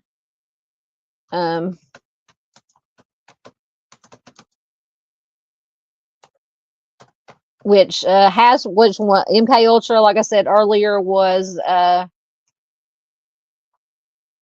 when people first started talking about it way back in the day, said, oh, it's just, you're a conspiracy theorist. It has now been due to declassified documents, has been proven. Um, so once again, AI overview. It's important to differentiate between the facts about the SIA's MK Ultra program and speculative theories about Charles Manson's alleged connection to it. MK Ultra was a real top secret program that ran from 1953 to 1973. It involved experiments aimed at developing mind control techniques, including the use of LSD, hypnosis, sensory deprivation, and other extreme methods. The agency conducted these experiments on unwitting individuals, including prisoners, mental patients, and even its own employees, often violating ethical standards and without their informed consent. The program was revealed to the public by the Church Committee in 1975. So theories, journalist Tom O'Neill in his book Chaos, Charles Manson, the CIA and the Secret History of the 60s suggest a potential, though unproven, link between Manson and MK Ultra.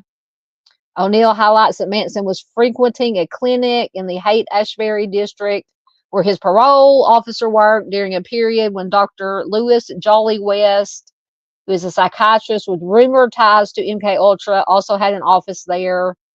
O'Neill speculates that Manson might have been exposed to MK Ultra techniques or influence at the clinic, which possibly contributed to his ability to manipulate his followers. I think, well, I mean, he could have a connection to MK Ultra, but I think his followers, he just had that whatever that people just, like the Mansons, the David Koresh's, the people that the Jim Jones, people just for some reason flock to them and believe everything they say. However, O'Neill acknowledges that there's no definitive evidence to prove that Manson was directly involved in MK Ultra or worked with any of the alphabet agencies. Other theories, the official narrative presented by prosecutor Vincent Bugliosi in the Tate LaBianca trial was that Manson's actions were driven by the Helter-Skelter prophecy aiming to ignite a race war. Bobby Beausoleil, a former Manson associate, suggests that Manson was primarily motivated by paranoia and sought to control his followers through fear and violence. It says it is crucial to remember that while the existence and unethical nature of MK Ultra are established facts, the connection between Charles Manson and this program remains a subject of speculation and conspiracy theory, lacking definitive proof. So isn't I know Miss Paula would know it. I made it through I think the first 2 or 3 seasons of Stranger Things. Wasn't MK Ultra supposed to be the tied in with the a part of that storyline in Stranger Things? I think it was, if I remember correctly. Yes, they did. Artist says, didn't the Beach Boys record one of Manson's songs? Yes. Because for as crazy as he was, and a narcissist, once again, my opinions, but I mean, alleged narcissist, psycho, all the things, he wanted to be a rock star. He thought he was going to be famous. And one of the Beach Boys, one of the Wilson brothers, became friends with him. They became friends. And if I remember correctly, so they started hanging out at I can't remember which one. Was it Dennis or one of the Wilson brothers? Him and Manson became friends. So Manson started hanging out at the house where the Wilson brother was living. They would play music, write songs together. And yes, the Beach Boys did end up recording one of their songs. And I think, unless I'm just hallucinating this in my head, that the reason that Manson chose the house where Sharon Tate were, that one, the Tate LaBianca or the Tate murders, might have been the house that the Wilson brother was living in, and Manson went there and moved the whole family in there, and then that's when the breakup happened with the Wilson, whichever Wilson brother it was. He didn't want all the, it was just going crazy, so he basically kicked them out. Might have been that same house, so that's why they picked that particular house. Now, I could be wrong, but okay, so Miss Paula said yes, it is 11. Yeah, L's story. Yes. So it was Brian Wilson. I can't remember which Wilson it was. I remembered it was one of them. Paula says she remembers that. Yeah, I can't remember the name of the song, but yeah, they did record. And if I remember correctly, Manson was not too happy about it. Wasn't too happy about it, them recording it.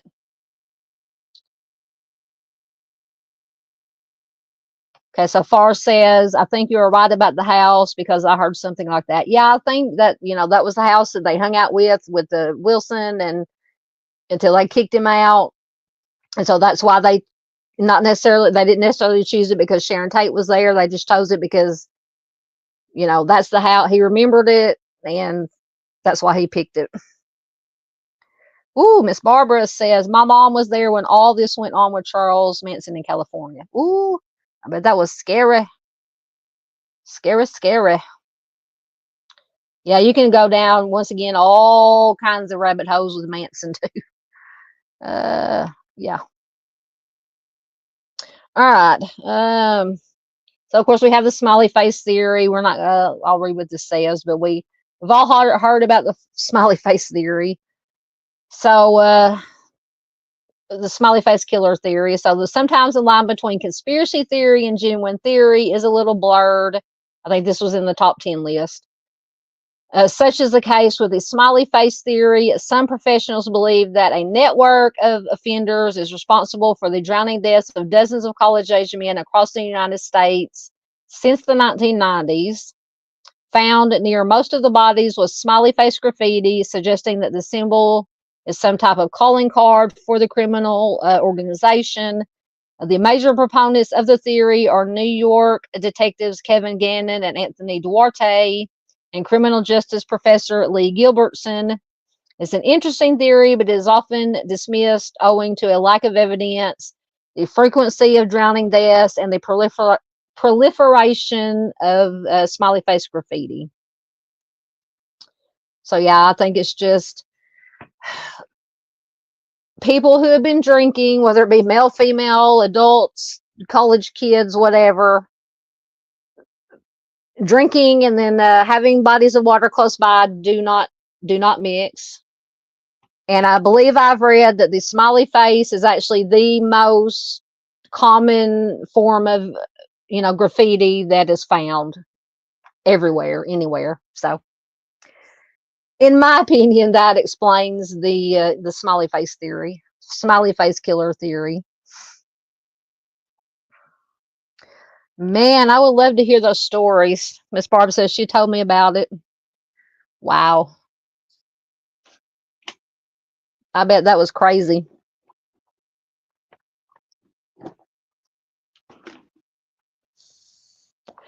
All right. So this is actually one from Arkansas. What time is it? It's almost midnight here. Wow. Okay. Yeah, Far says I would love to hear the stories she told. I would too, absolutely.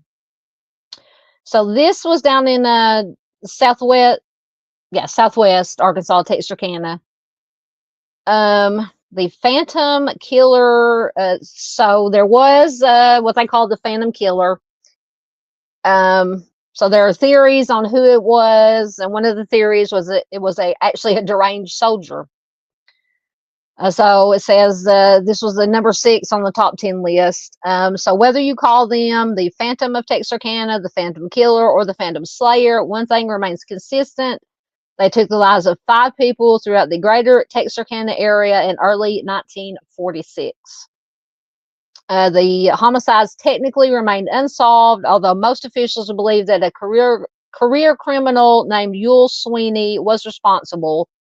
But there's another theory or conspiracy theory The area is home to 2 military bases, the Red River Army Depot and the Lone Star Army Ammunition Plant, both of which were active during World War II.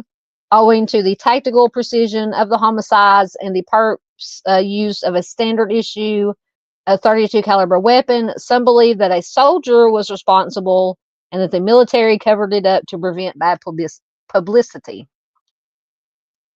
So yeah, I've looked into this one because these things interest me, and two because it was in Arkansas. So yeah, if you ever get a chance, and there have been some documentaries and some podcasts and YouTube episodes that I've watched and I think I did like a very, very short, like 1 minute, one of the first videos I ever did on this, covering it or, just talking about it. But it's a very interesting story. Farr says there are a lot of smiley faces in Australia also and near rivers. Yeah, like I said, I think I've read maybe when I was reading stuff about the sorry, I stretched my leg out, about the smiley face theory that the smiley face is the most common graffiti sign that there is. Yes, you're absolutely right. The movie The Town That Dreaded Sundown was based on this, the Phantom Killer. You are absolutely right. It's been a long time since I watched that. I have to watch it again.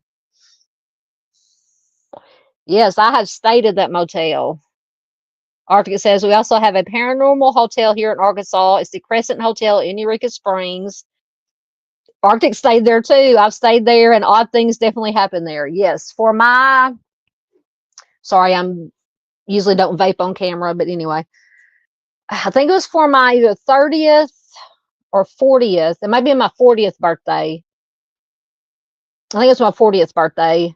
That was my surprise birthday present because I'd always, besides true crime, I'm interested in the paranormal and stuff like that also.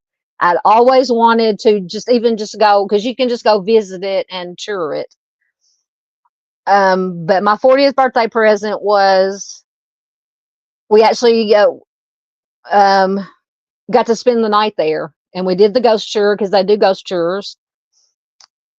And yes, it was so cool, but it was like very creepy. After the tour, people had taken pictures because they encourage you to like take pictures, and they, we showed you all the hot spots and gave you all the stories of the ghosts that were there. There was like a little boy, a little girl, the Dr. Baker. They said definitely look into the history of the Crescent Hotel if you're interested in that kind of stuff. Very fascinating. He was a shyster doctor that said he ended up buying the Crescent, turn it into, he was going to cure, had a cure for cancer. I think it was Ghost Adventures actually went there, did one of their episodes there. But yeah, after the tour, people had taken pictures, and those of us who were really interested in stuff, not just there for the novelty, hung around, and the tour guide that asked if anybody, had taken pictures. And then one couple said, yeah, because one of the things was there was a little girl, there was like a little settee down in the lobby, and that people had seen the vision of like a little girl sitting in like a little settee. And then there was another one that people see the image of a woman in one of the windows. And one of the couples that was on the tour, they were staying there too. They were on the tour that we were on. They had taken a picture of the settee, and there was actually what looked to me and to everybody and to the tour guide like a little girl or a little shape sitting on the little settee. So it was just very creepy but cool. But I like that kind of stuff. So we got to stay one night at the Crescent, and then there's also another haunted hotel there called the Basin Hotel. So we stayed the first night at the Crescent, and then we stayed the second night at the Basin, and we did they had a ghost tour also, so we did the ghost tour. The Basin was okay, but the Crescent was magnificent. Aside from the paranormal, the Crescent just has a fascinating history all the way around, starting with, mostly with the Dr. Baker, the shyster, and all the people that ended up passing away. He was going to cure him of cancer, but it's fascinating. Fascinating. So did you go on the ghost tour when you went Arctic, or did you just stay there? Either way, it was fantastic.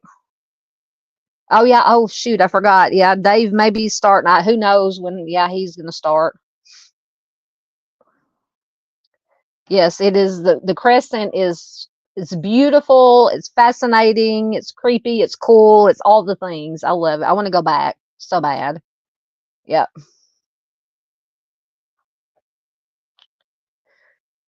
So Miss Barbara says, going back to Manson here, says my mom just told me how everybody was hanging around the courthouse. Yeah, she was young. Yep. Hey, Astro from space, good to see you.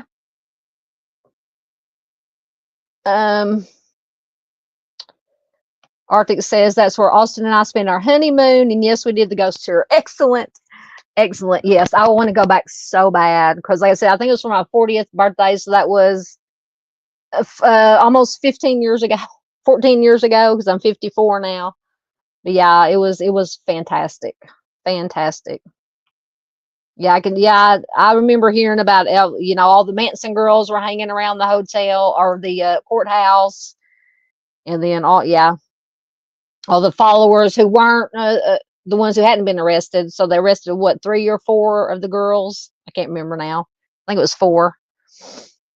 I can just imagine being there. Crazy. All right, so we did Smiley Face, we did Phantom. Jack the Ripper. There's so many things about Jack the Ripper. Of course, one of the theories, obviously, is that he was a royal. I think this was number 3 on the top 10 true crime conspiracy theory. It says, while widely debunked, the theory that Jack the Ripper was a member of the royal family has persisted for well over a century. Turn my camera off for a minute, but exactly which member remains contested. Some think it was Queen Victoria's grandson, Prince Albert Victor, who committed the homicides after going mentally unstable, and some think it was the Queen's personal physician, William Gull. The story goes that the prince had a secret child with a working class woman of the neighborhood, and that Gull was ordered to silence all who knew the secret. Regardless of who it was, the royal family proceeded to cover it up and blamed it on a shadowy serial offender. Of course, there is no evidence whatsoever to suggest that either of these stories are true. And I think lately, or not too long ago, I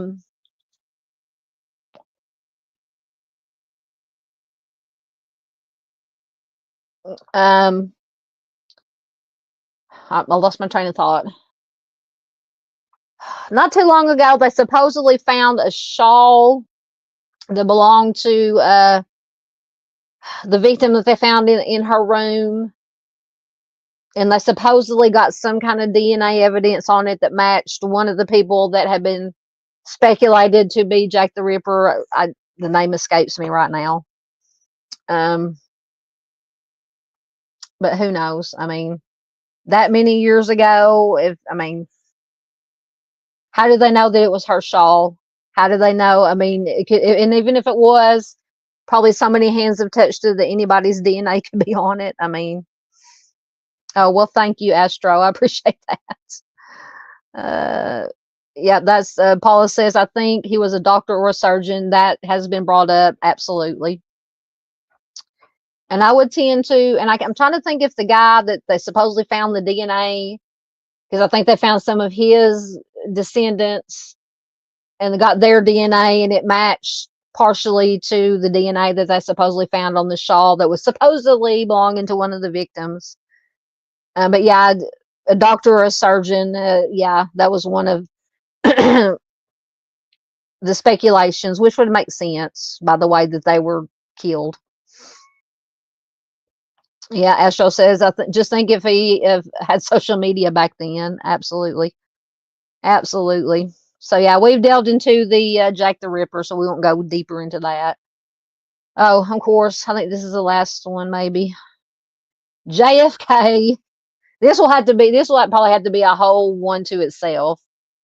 So this was the number one on the excuse me, the top 10 true crime conspiracy theories.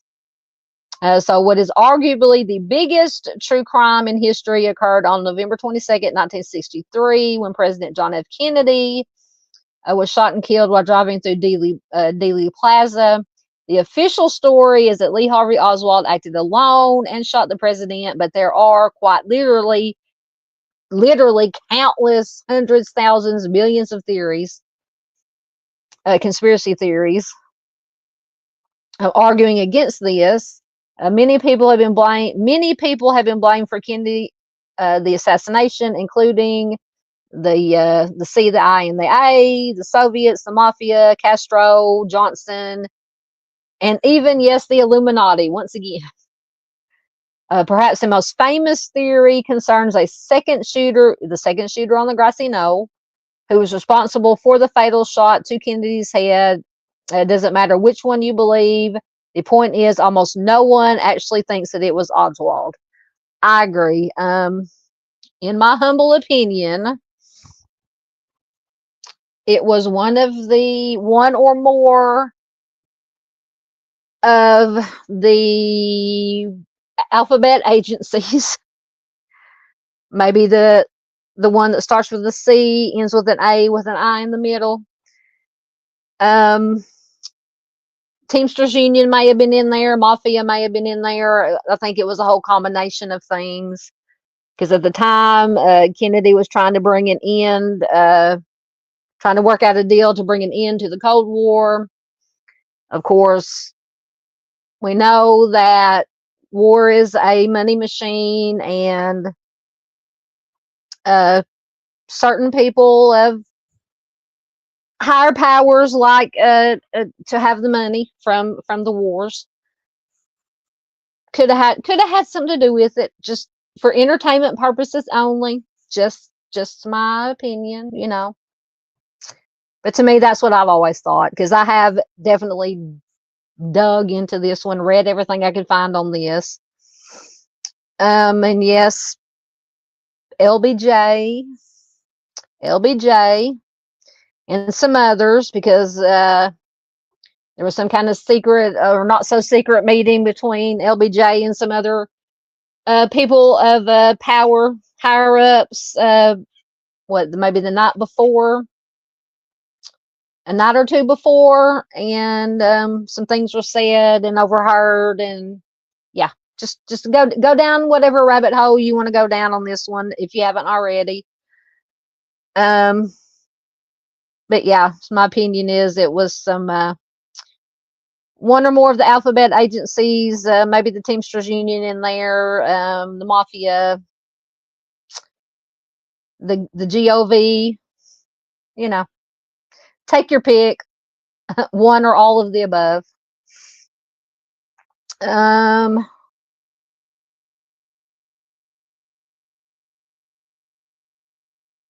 Who are you talking about, Paula? Wait a minute. She says, I was talking to him earlier and he said he thinks he is going to live. Who are you talking about?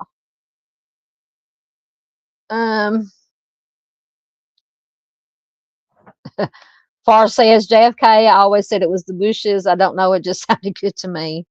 I'm trying to think if they were. I'm telling you, every name has been brought up. Like I said, I think it was a collaboration. Yes, I agree completely. Far says, in her opinion, Harvey was a scapegoat. Yeah, I agree.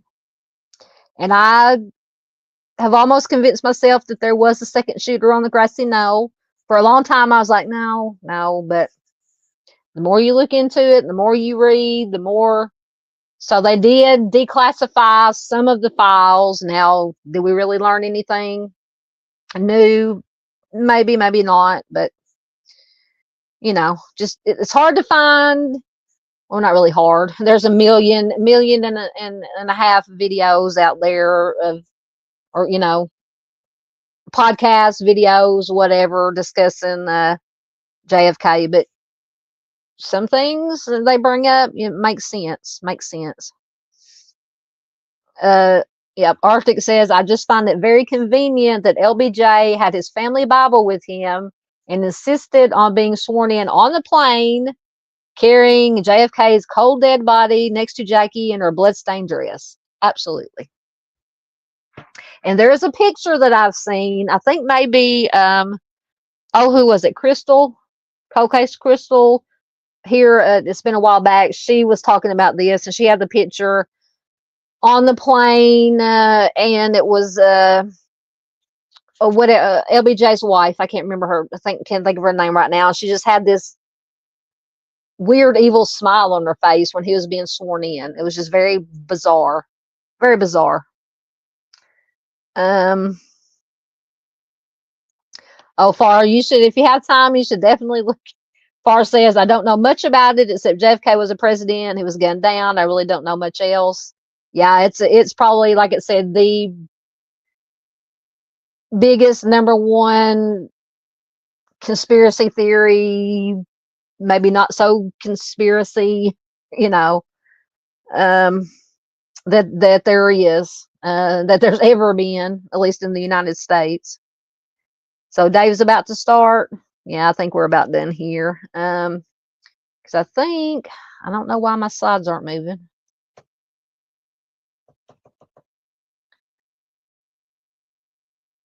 Oh, no, I didn't mean to take it down. I was just trying to get it to, maybe I didn't put, I guess that was the last one. I usually put my little ender with my little like, subscribe, share. But anyway. All right, guys, my voice is about gone and my bladder is about gone, honestly. We've been here 3.5 hours. But this was, how many of you guys enjoyed this? Do you think we should do this at sometime in the future? Because I did rename this episode 1, calling it Conspiracies and Mysteries. Think we should do it again sometime, maybe once a month or so, once every other month. Find some kind of mysteries, conspiracies, paranormal, whatever. Yes, I have watched that movie so many times. Arctic was telling Far, if you've never seen the movie JFK, it is definitely a must-see. Absolutely. Because when I first watched it, of course, there's all the non-conspiracy, the certain people say, oh, it's conspiracy theory, it's hogwash. It was what, Oliver Stone is the one that did it, right? I think. Which Oliver Stone is considered a conspiracy theorist. But when I first watched it, I'm like, no, there's no way. It's just he. But then the more I watch it, after I've watched it so many times and then looked at different stuff and read different stuff, I'm like, actually, a lot of what the movie does make sense. So anyway, yeah, we might have to just dive into do another one with just JFK. Anyway, so you are more than welcome, Far. Thank you once again. Earlier, Miss Farr gifted another Southern Gal True Crime membership, so thank you again for that.